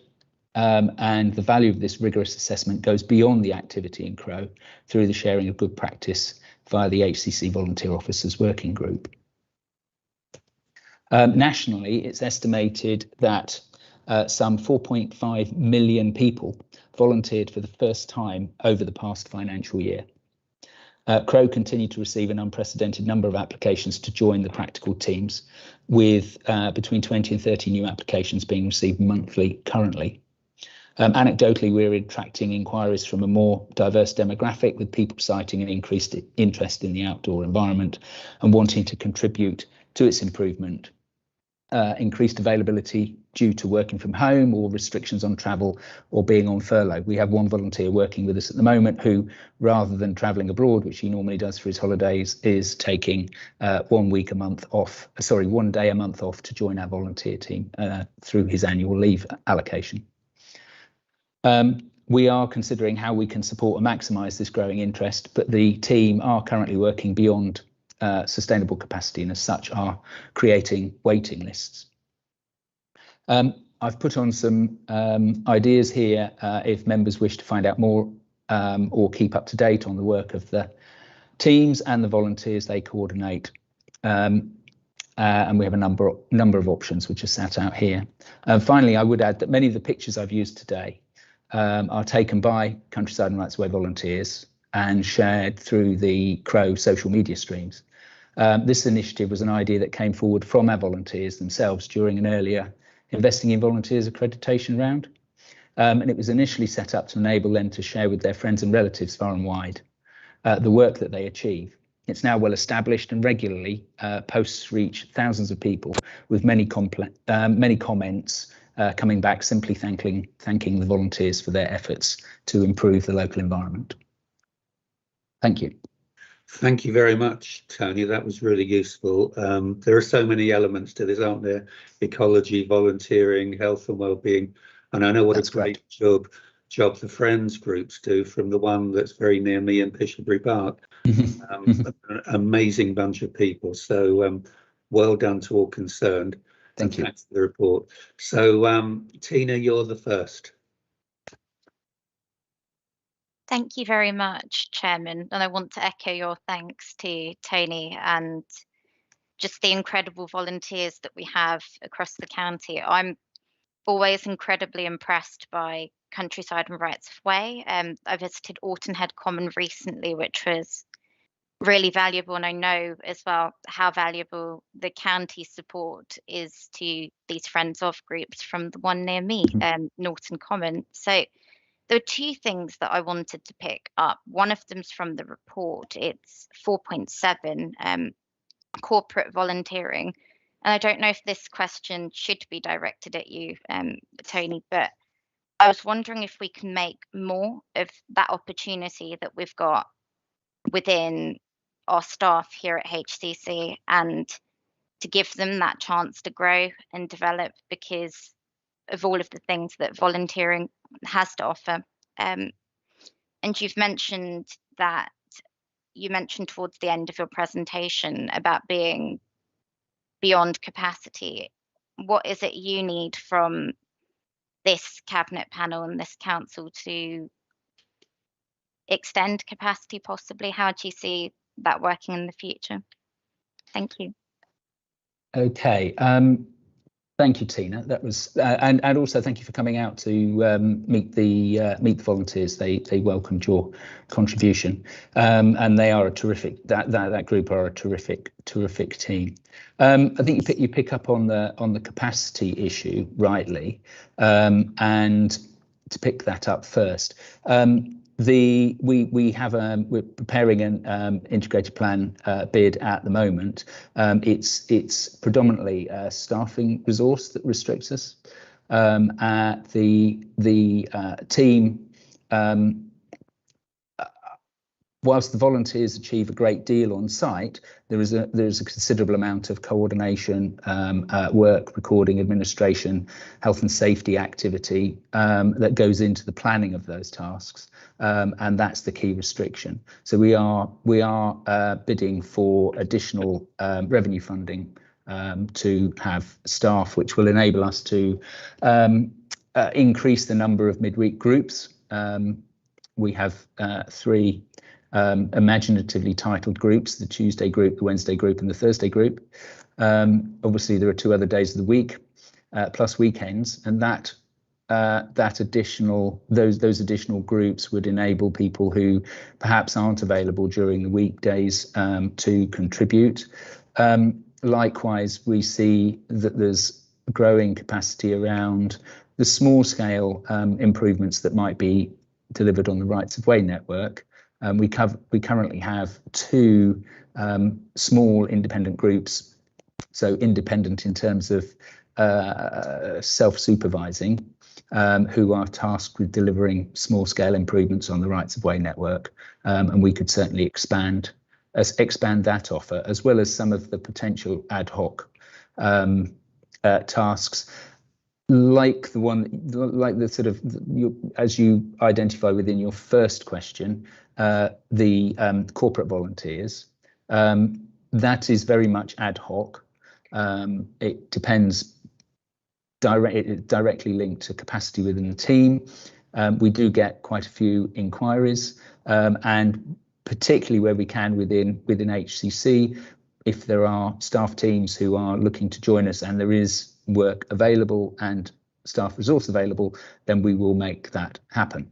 Most recently, the Sustainable Hertfordshire team joined Countryside and Rights of Way volunteers on site in the National Nature Reserve to make a good contribution to the conservation management of that site. Excellent, thanks. Simon, did you want to comment on any of this? I was just going to chip in on corporate volunteering. Tony's given a good answer. That's what we do. It's worth saying we have considered this as an authority in the past, and we still do every now and again. I think it's a particularly difficult one for public sector organisations to get to grips with. Say to 6,000-7,000 members of staff, you've got a day, a year, or whatever it is for volunteering. So I think the approach we've got, which Tony sort of just talked about, where teams know if Tony's team has the capacity, they can go and do that. That's the way to do it. But it has been talked about in the past.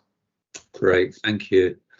I think Steve's next. Steve Jarvis. Thanks.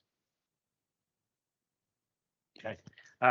Yeah, thanks for your report, Tony. I mean, I've like I suspect most of us have probably been to see what the volunteers are doing somewhere, sometime, and I've visited them in Priors Wood a couple of times and various other places, and they do a great job. And there's lots of enthusiastic people who want to come along, and clearly there are capacity limitations. I guess I wonder the extent to which there are roles that we could train volunteers to do, because some of them have a considerable amount of experience. Now, clearly there are things that we couldn't or wouldn't want them to do, but actually having more sort of self-supervised is probably the wrong word, but ones where we have lead volunteers to avoid the need for the same level of staff involvement. Is that something that's feasible, something we should look at? Thank you, Stephen. That's a good question. It is something that we do deliver. You're absolutely right that there are undoubtedly things that the volunteers can't do, or that perhaps we wouldn't necessarily, even if they were skilled or had some past skills from a previous life, wouldn't necessarily want them to do. We feel, for instance, chainsaw operation is very definitely something that we would prefer to employ contractors to deliver rather than offering as an opportunity to volunteers. Very much so. We have for some time now been providing training around volunteer supervision to a number of volunteers in our midweek groups, and also every single one of our friends groups that we support, all 28 of them, will have at least one volunteer supervisor based within the team, trained and refreshed with some regularity. They will also have first aiders on site, and we may also undertake specific projects which are used to give them new skill sets around particularly complicated activities.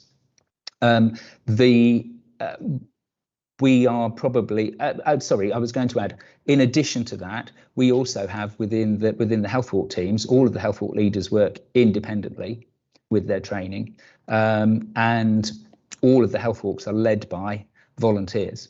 But quite recently, we've trained a small number of those volunteers to also be advocates for the scheme, and they act as ambassadors on behalf of the County Council's Hertfordshire Health Walks programme, attending events, promoting the scheme and recruiting new volunteers for us as well. So those aspects are integrated in the approach. We're certainly alive to new ideas as they come about. Yeah. Great. Okay, thank you. And Jeff next, Jeff Jones. Yeah, thank you. Thanks, Chairman. And thank you, Tony. Thank you very much for the report. Yeah, very, very interesting and good to see the amount of work that Crow does, and indeed with their volunteers. But my question was really going to be, I just wondered how maybe as local members, how we could help out in terms of recruiting volunteers or getting the message out to our community.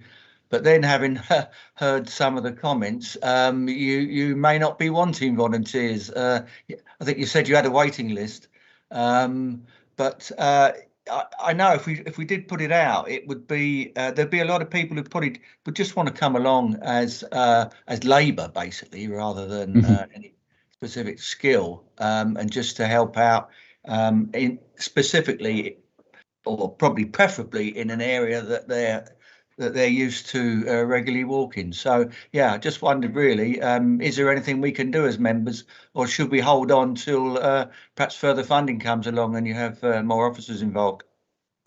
Thank you, Councillor Jones. I think that's something that I suppose as a team we're becoming more alive to. That you ladies and gentlemen have significant networks and your own routes out into your communities.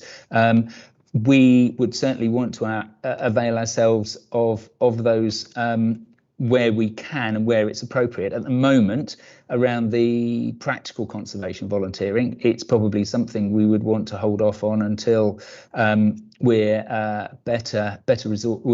We've got the resources and we understand how we're going to deploy those candidate volunteers that we already have on our waiting list.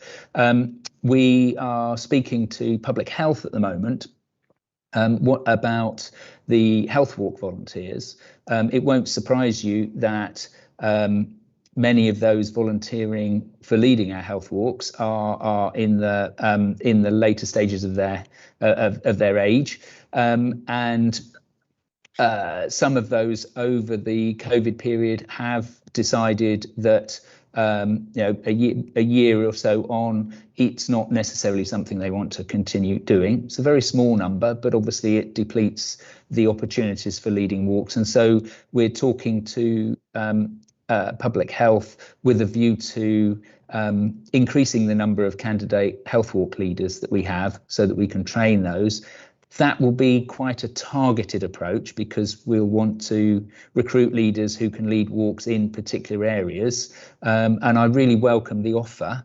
And I think one way that we would want to take that up would be to if we identify which members are representing those particular communities where we want to increase the health walks offer, then we can make some direct approaches with some text and some imagery for you to include within whatever methods you have available to you. Yeah. Yeah. There are some other things, Jeff. Just thinking, because this is also about the environment and awareness, and of course we're talking about people participating, so it's getting people to go on the health walk, so they're not leading but they're able to do it.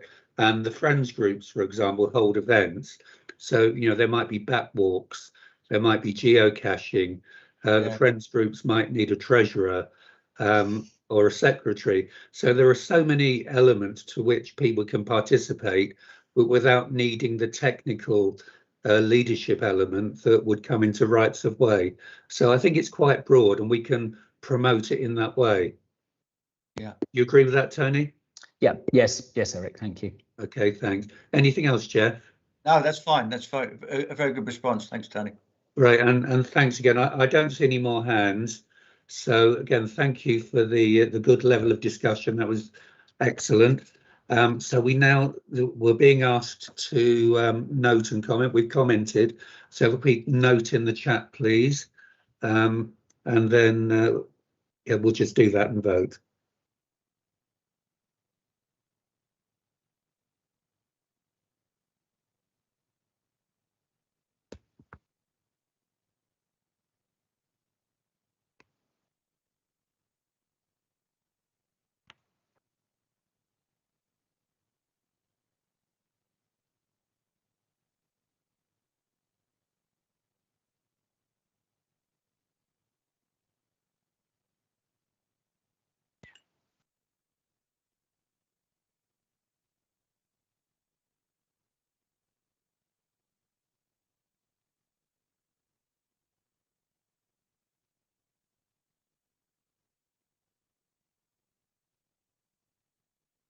Thank you, Carly. So that's noted by everyone. We said we'd have breaks. We're coming up to 11:45, and the next item is the Sustainable Hertfordshire update. So I'm suggesting to everyone, if you're okay, if we have a 5-minute break now and then come back, we'll probably come back at 5 to 12, if that's okay. So we can resume then, Carly. Thank you, Eric. Thanks.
Great, thank you, Carly. I'm told that we're now live, so thank you everyone for coming back into the meeting so promptly. We're now up to item 6 on the agenda, which is Sustainable Hertfordshire Update on Progress. And I'd like to welcome back Julie Greaves, our Head of Sustainability, who will give us an introduction to the report. Thanks, Julie. Thank you very much, Chair. Yes. Good morning again, everybody. So this is the Sustainable Hertfordshire Strategy and Action Plan Update Report. Obviously, the action plan itself was approved in December 2020, and we provided an initial update to the March meeting of this particular panel. First, this is the very first full update, because that previous one was only initial update because it was too close to December. So this is the first full review of all of the actions that are that's about 125 actions, which doesn't include those which sit within business as usual, subject to adaptation. So all of the other actions that are relevant to delivery outside of those normal service areas. Just very briefly, a couple of apologies from my point of view. We know that there are some formatting issues with this report, and we apologise for that. We appreciate it's a very large table and is difficult to read because the headings have skipped over in terms of the tops of each of the pages. And I apologise about the colours used as well. We won't do that again. We'll make sure that it's better formatted and presented in a more simple way. And I apologise too, because we've used the approved action plan, which has the previous portfolio headings in it.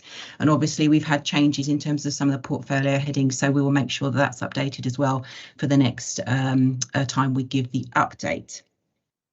Just to flag paragraph 6.64. Again, we were pulling together over 125 responses across the organisation to be able to give you the correct numbers in terms of how we were progressing. So that paragraph should say 97 actions have either been completed or are in progress. I apologise, there's an X in there and a mistyped word. The remaining actions are yet to start, and that's specifically relating to resource issues or capacity issues, but also around the fact that they're not solely a Hertfordshire County Council responsibility. So, for example, where the actions relate to enabling or inspiring, and also where they relate to partnership working. So, for example, need to be delivered via Hertfordshire Climate Change and Sustainability Partnership. Some areas also show that we didn't get a response in time, and hopefully you appreciate we need to get the panel papers ready at least 3 weeks in advance for our meeting today. So we know that some of those areas where we've said no update, they have progressed. So, for example, the line on demand responsive transport, we know that has progressed and is actually launching in a couple of weeks' time. Some more progress has been made since we wrote this paper. I'm not going to go through every single heading. The report is quite clear. It gives you some headlines in terms of the progress that we have made on some of the key areas. I will just point out that we have attached the IPCC briefing note. That's a simple one-pager highlighting some of the key areas that the IPCC report came out 2 weeks ago, so we thought that was helpful to give a little bit of background and some context in terms of the national and international picture. A couple of key headings to point out. The carbon baseline work, we had an original carbon baseline prepared back in 2019 to inform the strategy. We have had that reviewed, and we have had some high-level initial responses and recommendations made via the carbon baseline trajectory work, which is set out in section 7 under 7.3 of the report. And you'll see that we have made some progress, and that is to be the progress that we have made has been considerable, but there is some more progress that can be made, and we would like to make that progress as well. Second one to point out is the climate change risk assessment work. Again, this is an update piece. We had some climate risk assessment work done back 10, maybe 12 years ago, and it was felt that we really do need to update that because we need to fully understand the risks that the County Council itself may well be subject to, but also in terms of understanding what our communities may well be subject to in terms of risks. Again, that the headlines and initial feedback from that report are set out as well. And I also like to update you that we had a meeting with the Hertfordshire Climate Change and Sustainability Partnership officers specifically to talk about climate resilience, and we've agreed to set up a partnership group to look at adaptation to be able to take that further forward on a county-wide basis. Just in terms of communications, really important to note that we now have a full-time member of staff within corporate comms solely working on Sustainable Hertfordshire. That is going to make a considerable difference in terms of the in terms of the enable and inspire elements, but also in terms of getting our message out there in terms of what we're doing as an authority, particularly around COP26. We've got a real good programme of events being pulled together in the lead up to COP, during COP, and also as part of a legacy that will hopefully reflect what comes out from that UN climate change conference and how we can enact that across Hertfordshire. And the final thing I would like to say is again around the way that we've presented this report. We know we would like it to be simpler, and we're really hopeful that we can produce a dashboard to be able to show you the progress on the ambitions, but also the progress on the individual actions. But that will take some resources, and we do need either some external capacity or some internal capacity to be able for us to prepare a fully functioning dashboard that can be inputted into and then a simplified report to be presented to you as the panel. Thank you very much, and I'm happy to take observations or questions. Thanks, Julie. That's really helpful. Just to follow up on something you said around the number of actions, that the figure was missing. Actually, in section 6.6.3, it does clearly say that 30 actions have been completed, 67 are currently in progress. That's the 97 and 20 have not yet started. So it's in the report anyway, but I just thought I'd say that. So again, thank you. I'll go over to questions now, and Caroline was the first to raise a hand. Thank you very much, Chair. Hold on, I'll just put my hand down. Thank you very much, Chair. Thank you very much, Julie. This is a really tremendous report. I mean, you can see that a considerable amount of work is being done. So thank you so much for that. And obviously, it falls across so many different strands and so many different portfolios. And I welcome all of the ambitions, and I don't want to give you any more work to do because I can see that you're doing so much. But I just had a question really with regards to, I think it's 7.5.1, the fleet transformation, which I think is a really good idea. I understand that we can kind of only do what we can do here. But I had a very fantastic tour with Ben Crystal, actually, when we went to Waterdale transfer station.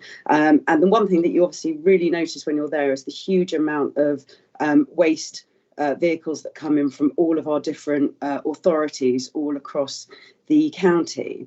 And I was just wondering if there's an opportunity to work with, or if you're already doing this, to work with those local borough councils, district councils, to see if we can, I suppose, assist them in any way to start transforming their fleets, because even if it's just from a support perspective, the amount of emissions I would imagine that are coming out from those fleets on a daily basis, it would make a considerable difference in the carbon output across the county. So I was just wondering if it might be something you're already doing, and I obviously don't want to increase your workload, but standing there looking at it, all I was thinking is, oh my God, there's so many vehicles that are coming in. And to be fair, we visited Waterdale on what was a quiet day, so I can only imagine what's going on across the county. So be grateful for that. Thank you so much. Thank you. I think that might be an existing work stream, Caroline, but Julie can answer that. Thank you. Yes, there's a couple of different aspects to that particular piece of work. So the fleet transformation work does include representation from environment infrastructure. So that would include, the learning that we get from that fleet transformation group being spoken through with the Waste Disposal Authority.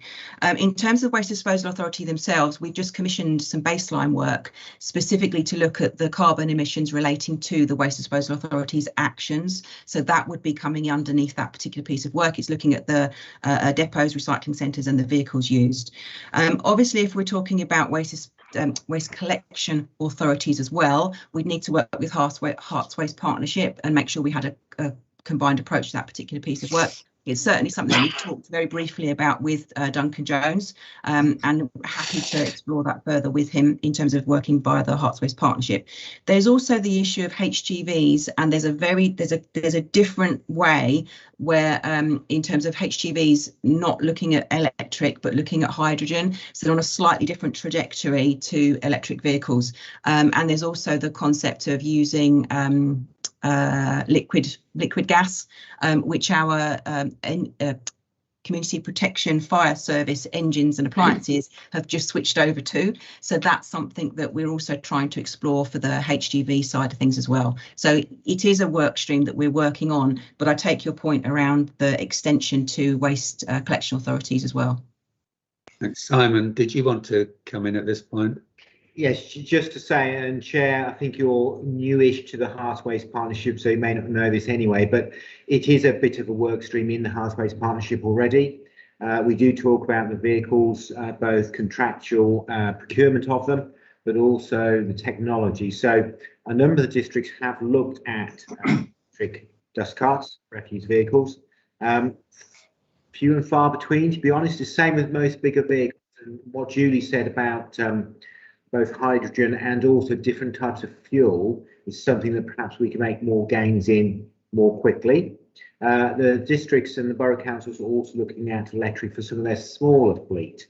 So the little street sweeping vehicles you see zipping around, but again, pretty niche market. So not much out there, but it is part of a waste partnership work stream. Thank you. Caroline, anything to come back on? No, that's really helpful, thank you. And I'm sure, Eric, you'll be able to update us onto the Herts Waste Partnership as well. So thank you very much. Certainly. Thanks, Caroline. So Steve Jarvis now. Thanks very much. Yeah, this is a very useful update, and I'm pleased to hear that there is some work being done at looking at how we can produce it in an easier to use format.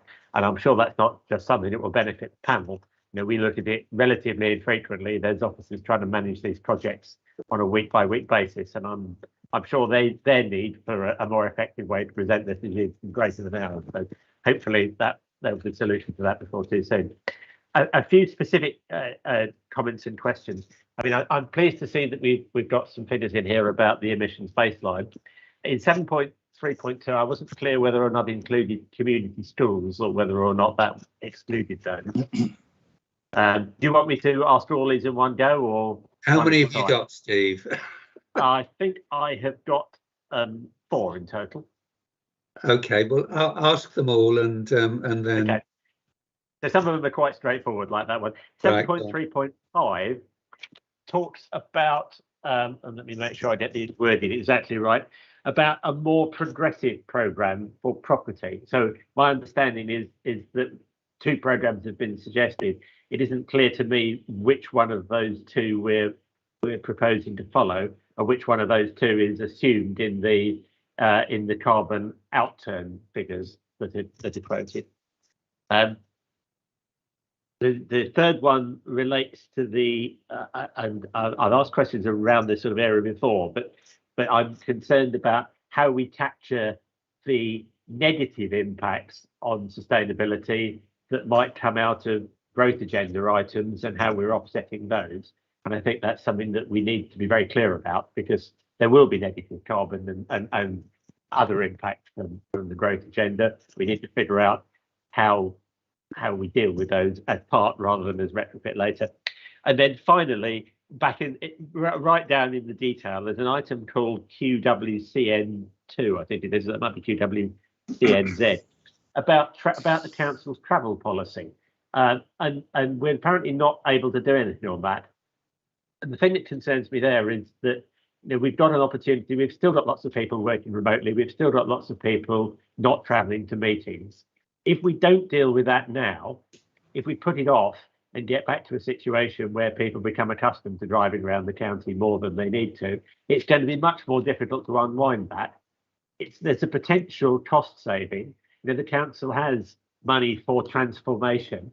Can we not find a way to get that dealt with before people get back into the habit of driving around the county to meetings? Can I just sense check on one of the first bits you mentioned, it was about the decarbonisation projects. And were you trying to understand the difference between the two? One's a pilot and one's a live project. Is that what you meant? No, in 7.3.5, it says that local partnerships have outlined some recommendations, and it says what they would produce. Oh, right. And then it says recommends the adoption of a more progressive work programme, but I'm not quite clear which one of those we're trying to follow. Okay. Thank you.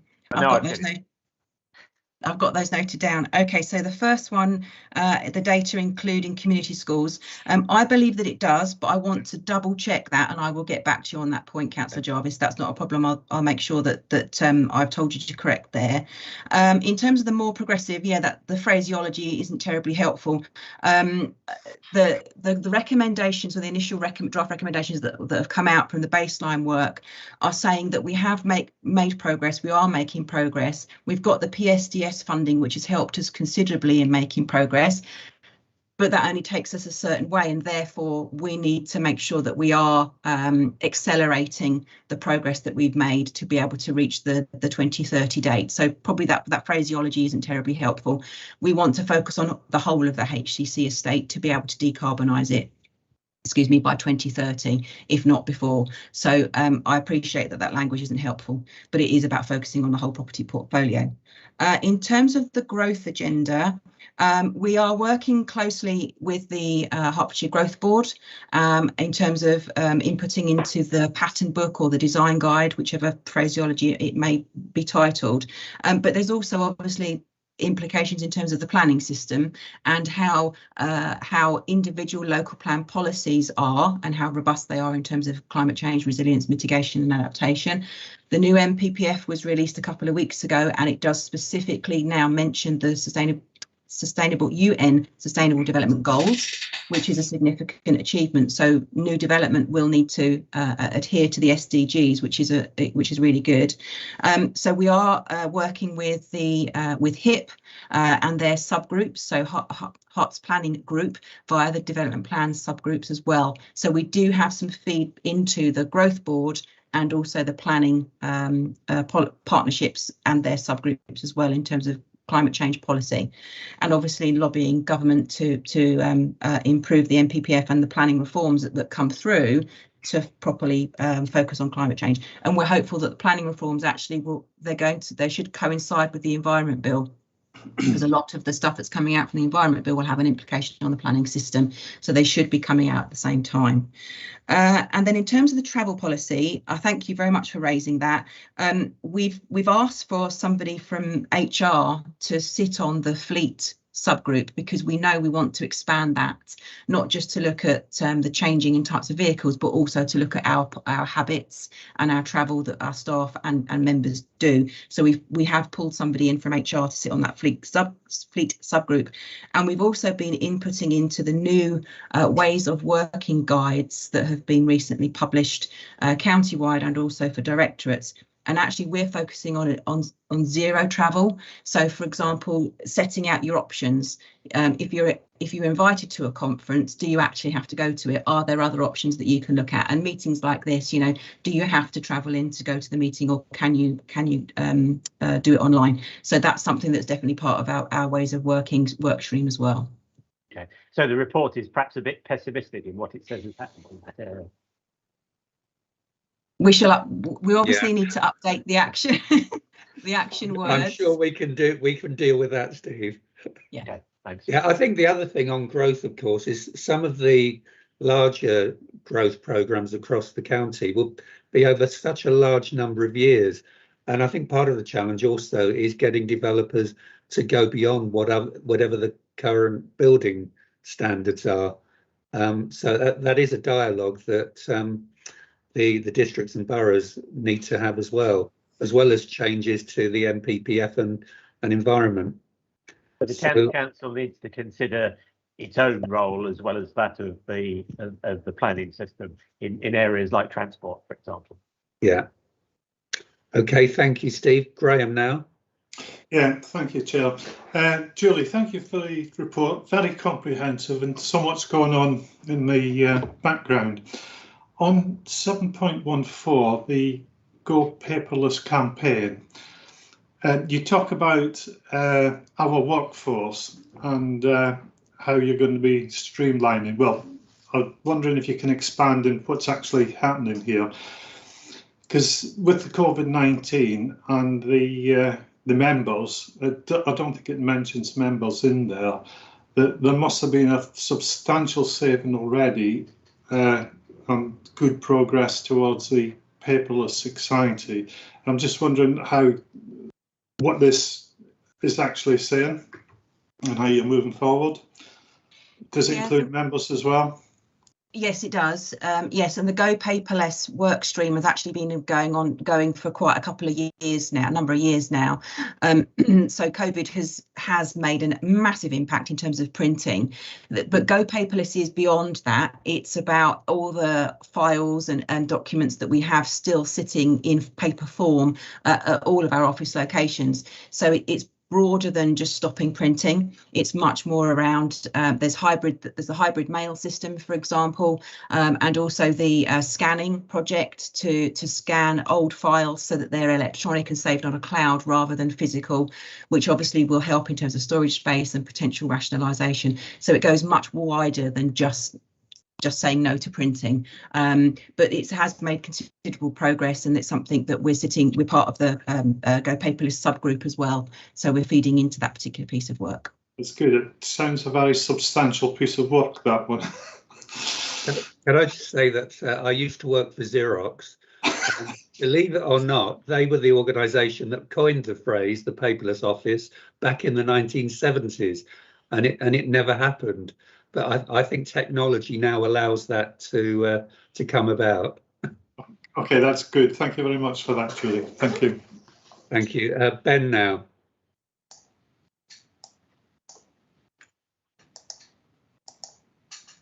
Thanks, Chair. Yeah, thanks again, Julie. Another thank you. What a mammoth piece of work. Brilliant. Yeah, I've got quite a few questions. I will try and rattle through them. I think most of them are quite quick to answer. Point 7.1, the Sustainable Hertfordshire Works programme. So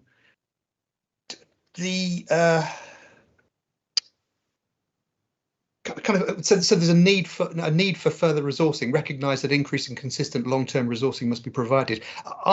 Can you say something about a little bit about that? Do you have sort of applications in the works for further resourcing? What's the sort of the way that you're going to tackle that?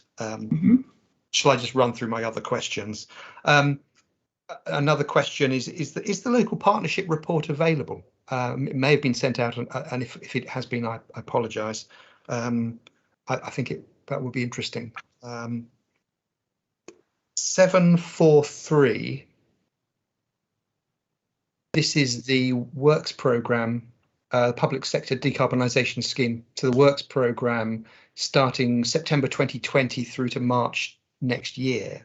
I just wondered how far we'd got through that, whether we are on track to get, I think there are 200 school sites, I think, and I wondered how far we'd gone down that path. Yeah. And talking of schools, do our schools pay for recycling? That's just a simple question. 7, at the end, we talk about air quality mapping and the new software, which sounds very positive. I wondered whether this campaign will also include an increase in monitoring sites as well, because obviously that's a key part of, you can take a few measurements and then extrapolate with the mapping software, but I think there's a lot of unknowns in there, and so I wondered whether there's extra monitoring. And my last question, okay. My last question, Eric, I'm sorry, if that's okay. Go on then. Bids to the Sustainability Herts Central Fund. So these are bids that groups within the council put into the fund to achieve work on a particular target. Now, obviously, everyone at the county works really hard and is keen to do their bit. But I wondered just how you how do you encourage people to make those bids? Because if if I was a team manager running a team, we've got a lot of work to do. We've got more than enough work. How do you encourage that group to take on a new bit of sustainability work? Yeah. Right, thank you. If I could just list them, so let's make sure we've got them. So the first one was staff. Second one was the local partnerships. Was it published? Third one, progress on decarbonisation. Next one, schools and recycling. Do they pay? The other one was the air quality mapping. And then how do we get people to bid for the money that was in last year's IP? That's it. Sorry about that. That's fine. Okay, so the first question in terms of the works programme that we're trying to progress, or we are progressing, and the query around resourcing. So the situation is that we have gone through, since the inception of Sustainable Hertfordshire, we've gone through successive IP processes, and we will be going through another IP process, and we will be making requests for some more resource to come into the team. We're also wanting other directorates to put in their own IP bids so that they can fund the delivery of their aspects of work as well. So that's something that we're looking at right now in terms of getting additional resources into our team and also across the organisation. The local partnerships report is in draft form at the moment. What our plan of action for that is, it was presented to Officer Board this week. We're going to present it to some other boards, and then we do hope to bring it to panel in the autumn. So we'd like to publish that in the next few coming months. In terms of public sector decarbonisation update, the works are on target and are progressing nicely, but I would like to provide you with a bit more detail on each of the schemes. And I know that you requested that from my colleagues in resources at the previous panel. I don't know whether you were given that list. I can chase. OK, fine. I'll chase that up and ask for a little bit of an update on what's going on. I know that they've been successful in completing several areas of work around photovoltaics on schools, because we've done a little bit of publicity about that. So I can check that for you and get you a progress update on those schemes. In terms of schools and paying for recycling, it's a mixed bag across Hertfordshire. Some schools will pay for their own contracts, and we've got another one of our work streams is looking at schools' waste and trying to understand what the picture is at the moment with regard to who pays who, and the geographical split in terms of contracts and where they're going. So we're working with our colleagues in waste management to scope out that project and to work with the new schools advisory group that's been set up as well to really understand the waste situation with schools. So that's a strand of work that we've got going on. In terms of air quality, yeah, I agree with you. It would be helpful to have monitoring across the authority area. We need to make sure that we do have a good coverage, and that's something that I would like my new member of staff to take up. So we've got somebody starting on the 22nd of September. He is 100% dedicated to air quality, so he will be joining us. He's half funded via Public Health and half via Sustainable Hertfordshire, and that is going to be his job. He will be looking at the air quality strategy and implementation plan and seeing what has been done and what needs to be done to make sure that that's coming to fruition. And the bid that we were successful in getting in terms of the funding for the software is going out to the market in terms of the tender process. And now we've got the successful bid, we can go out to the market to get the software. And I'm sure that when we get the software proposals back to us, they will look at the distribution and comment on whether or not, or where we may need some more monitoring. That's certainly something we would have to work with the districts on, because there's differing responsibilities in terms of air quality. And then the last one in terms of bids. My team have gone to every board and also a lot of team meetings across all of the service areas, and have really been encouraging them to put forward bids. This month's board, which happened this week, we had another 6 bids put forward for consideration, and next month we've already got at least another 6 that are in the pipeline. So I can reassure you that every single directorate is putting in bids through that process, and we are encouraging them. If they say to us that they haven't haven't got the resources to be able to write the bid, we work in partnership with them, and that's another reason that comes back to the resource issue again. You know, we need resources to help people get resources, and that's the same for external bids. You know, there's lots of grants out there. It takes time to get those bids written and submitted, and quite often we're very constrained in terms of the deadlines that we're given. So we are horizon scanning all the time, and we also share information with HCCSP, so all of us know what's going on in terms of the bids that are out there to apply for. And a third round of PSDS was announced this week. So we're already working with our colleagues in Mace to prepare ourselves for potentially submitting for that as well.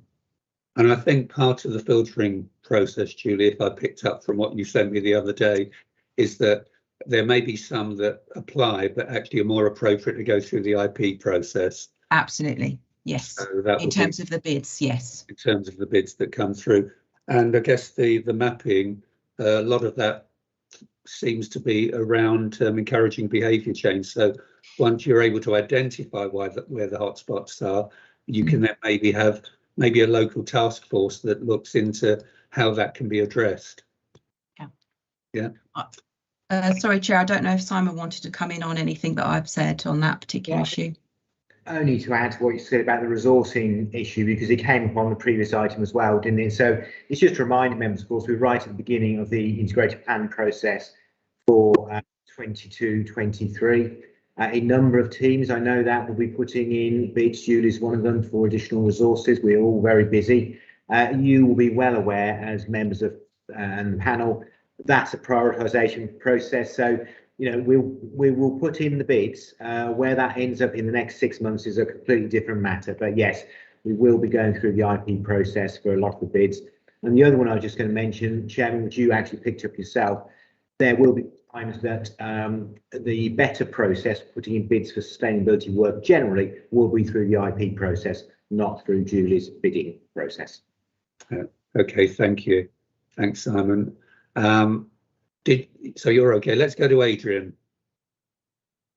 Thank you, Chair. Yeah, I mean, clearly, it seems to me that HCC is doing a good job, made a good start, and recognises there's more to do. It feels to me as if HCC probably doing a bit better than some of the districts and boroughs, especially in identifying quick wins and getting to baselines. So I want to say thank you to Julie and her team for so far so good. In fairness, some districts and boroughs have a lot of housing stock and different challenges. So I think there's a need across the piece for a bit of government action to sort out workforce and funding for things like insulation and transition of technology and stuff. HCC clearly also needs more resource to do more, as we've just been saying. And I know Julie and team are looking for partnerships with other counties where we can act together, especially if there's a compatibility between our structures. Quick thought on air quality to chuck in. Obviously, poor air quality is quite often driven by vehicles, and it does come from the dust from brakes and tyres, not just from emissions from engines. So we just to say, we need to reduce vehicles, not just go EV. But my question here is, the thing I wanted to say is, are we taking advantage of COP26? COP26 is coming up, crucial inflection point for action to be accelerated, released from the inertia of central government, workforce planning. Local government urgently needs Westminster and Whitehall to unblock and unlock the routes to progress. COP26 is 51 days away, I think, and yet already 2 years has passed since HCC and lots of other local authorities declared an emergency. So to use an analogy, you know, you're coming up against some traffic and you've got to slam on the brakes. In the scale of a 60-mile-an-hour road safety event in dry conditions, I looked this up last night, the physics tells us that we can decelerate by 15 feet per second without without losing traction. This gives us a total stopping time from 60 miles an hour of 7 seconds. And the first second of that is thinking time. So we of course, we don't actually face perfect dry conditions. We've probably got quite a wet road ahead of us, more chance of skidding. So, and actually we're not hoping necessarily, we're not even thinking of stopping, we're just hoping to reduce the impact speed. That's what the IPCC are saying. So by these measures, we've now used that first second, we have used our thinking time. You know, in fairness, it was our thinking time, and so perhaps people like me have been screaming for action for 2 years have been a bit unreasonable there. But I think, so what I wanted to get to is, are we taking advantage of COP26 for ramping up public involvement? There's lots of technical and enabling stuff that we need COP26 to achieve, but we also need people to come with this. And COP26, rather like the IPCC announcement a few weeks back, puts the issue on the news, and it gives us an opportunity to do those things like getting people to reduce their consumption, getting people to recycle more, and getting people to to reuse things. So the opportunity is there, and I just really want us to take it.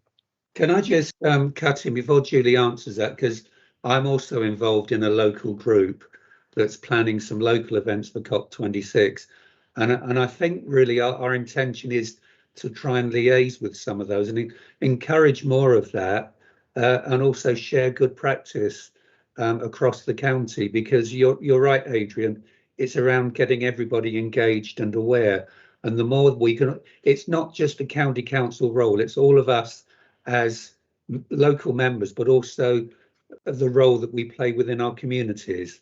But anyway, you carry on, Julie. Okay, thank you. Just in terms of the point you make about air quality and the brakes and the dust, yeah, completely take your point. And obviously trying to get people to switch vehicles to EV won't stop the brake issue or the tyre issue.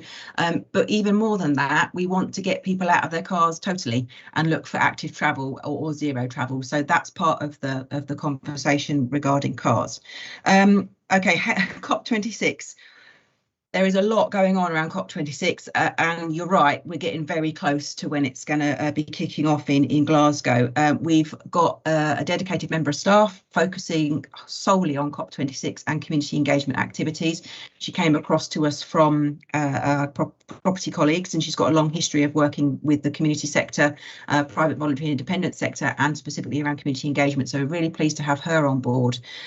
She is organising a programme of events in the lead up to COP, during COP, and as a legacy as well, and that covers HCC events, so our own events that we're hosting, and that'll be physical and virtual. The physical one is, fingers crossed, of an eco fair, which will be quite a wide ranging subject areas to be covered at the eco fair, and then virtual ones to share best practice and talk about what we're doing and share other people's stories. We're also working in partnership with HCCSP to gather together what all the different borough councils are doing to be able to share and amplify our messages across that platform, and working with all of the 10 different borough councils and our own comms people, as well as the officers who sit on the officer group for HCCSP. We've also got establishing a county-wide map so that we can also put on all of the community group activities and also the activities that are being put on by our town and parish council colleagues. So hopefully we have got a really good spread. We were really conscious that we didn't want to be organising events that would clash with what was going on with Glasgow, so people don't have to make that choice. They can focus on COP26 and come to local activities that are happening. We're mixing it up in terms of physical and virtual because we want to make sure that we get the widest audience possible and also reduce travel. We didn't want to have a single event where everybody was invited. We wanted to make sure there was a dispersed dispersal of events across the whole of the county. And we've also applied for funding via the Bays Green area, and that was a very quick turnaround to apply for funds. It was literally 4 days notice to get our submission in, and we're hopeful that we will get some money to help us put on our eco fair. And then the last thing around COP26, I attended the UK 100 COP26 conference this week, and members of UK 100, of which we are one, have been invited to put in their requests to attend COP26 as part of the UK 100 delegation. So who knows, we might actually get to go, or one of our members might actually get to go. So fingers crossed that we have covered all angles there. And then finally, in terms of the communications piece, as I said, we've got a dedicated comms officer plus our dedicated communities officer, and between them they're working on a comms plan specifically around COP26. And if anything comes out, I'm sure things will come out from COP26 whereby we will feed that back through the panel process and potentially highlight areas where we want to lobby government. You know, we need to see what comes out from the Environment Bill, what comes out from the planning reforms, and what comes out from COP26, and then take stock. I'm sure it will mean a review of our own strategy, if nothing else. Excellent. Thank you very much, Julie. That's a really important update. Tina now. Thank you very much, Chairman, and thank you for this update, Julie, on Sustainable Hearts. I was particularly pleased to hear of the focus on resilience and adaptation, because I think that's something that has been a gap, and it's something certainly that residents I've communicated with have really focused on. So there is a concern that I want to voice, and it's sort of a collection of comments we've heard from other members of the panel, and that's that there are 28 actions on the document that have not yet started. I appreciate that we're at the beginning of different processes. We're doing this in a whole wide range of ways, but I think it's really important that this panel here today voices that as a concern, and is quite clear that we need to get moving with those things. It's a lot of actions. We're doing great work, but there's a lot left to do. Thank you. Thanks, Tina. Julie? Yes, just in terms of resilience and adaptation piece, we recognise that it is a gap, and our colleagues at district and borough level also recognise that it is a gap, and they're very keen to work together on a county-wide approach to recognising where the gaps are, identifying the risks, and then working together to mitigate those risks. So I'm really pleased, actually. We've had a couple of meetings now around that particular work programme, that work area. We've also had a session with local partnerships to help us on the adaptation agenda, because they have been told by the LGA that they also see it as a significant gap in terms of local authorities as well. And we've got a session next week, which is the Hertfordshire Sustainability Officers Group, which is the officer group of HCCSP, and we've got an item on the agenda around adaptation, and it's looking at the national adaptation plans and then trying to translate that into local actions for us as local authorities, county and district and borough level. So that's certainly something on our agenda. Thank you. And the resource issue, yes, I hear your comments, and the report clearly says that we could do more if we had more, and we will be going through due process to ask for more. And I think there'll be more going on as we go further into the bid process, which will, for the funding, which will be an ongoing process. So there'll be more that will be moving from red to amber over time. Okay, well, look, I haven't got any more hands. That's a really useful session to go through.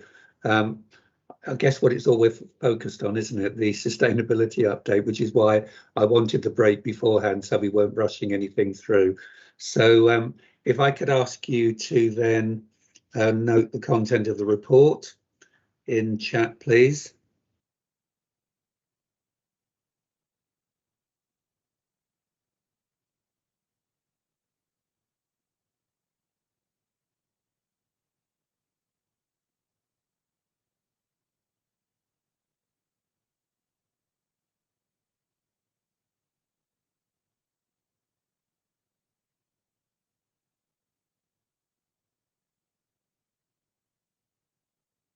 Excellent, thanks, Carly. So that's noted. Thanks again, Julie, for all the work and all of the officers today who have given their reports. Item 7 is any other Part 1 business. We don't have any, and there's no Part 2 business. So all I can say is the date of the next meeting is 12th of November at 10 o'clock. And we'll be providing updates on various items at that next meeting. So thank you all again for attending, and I'll see you next time. Thank you very much.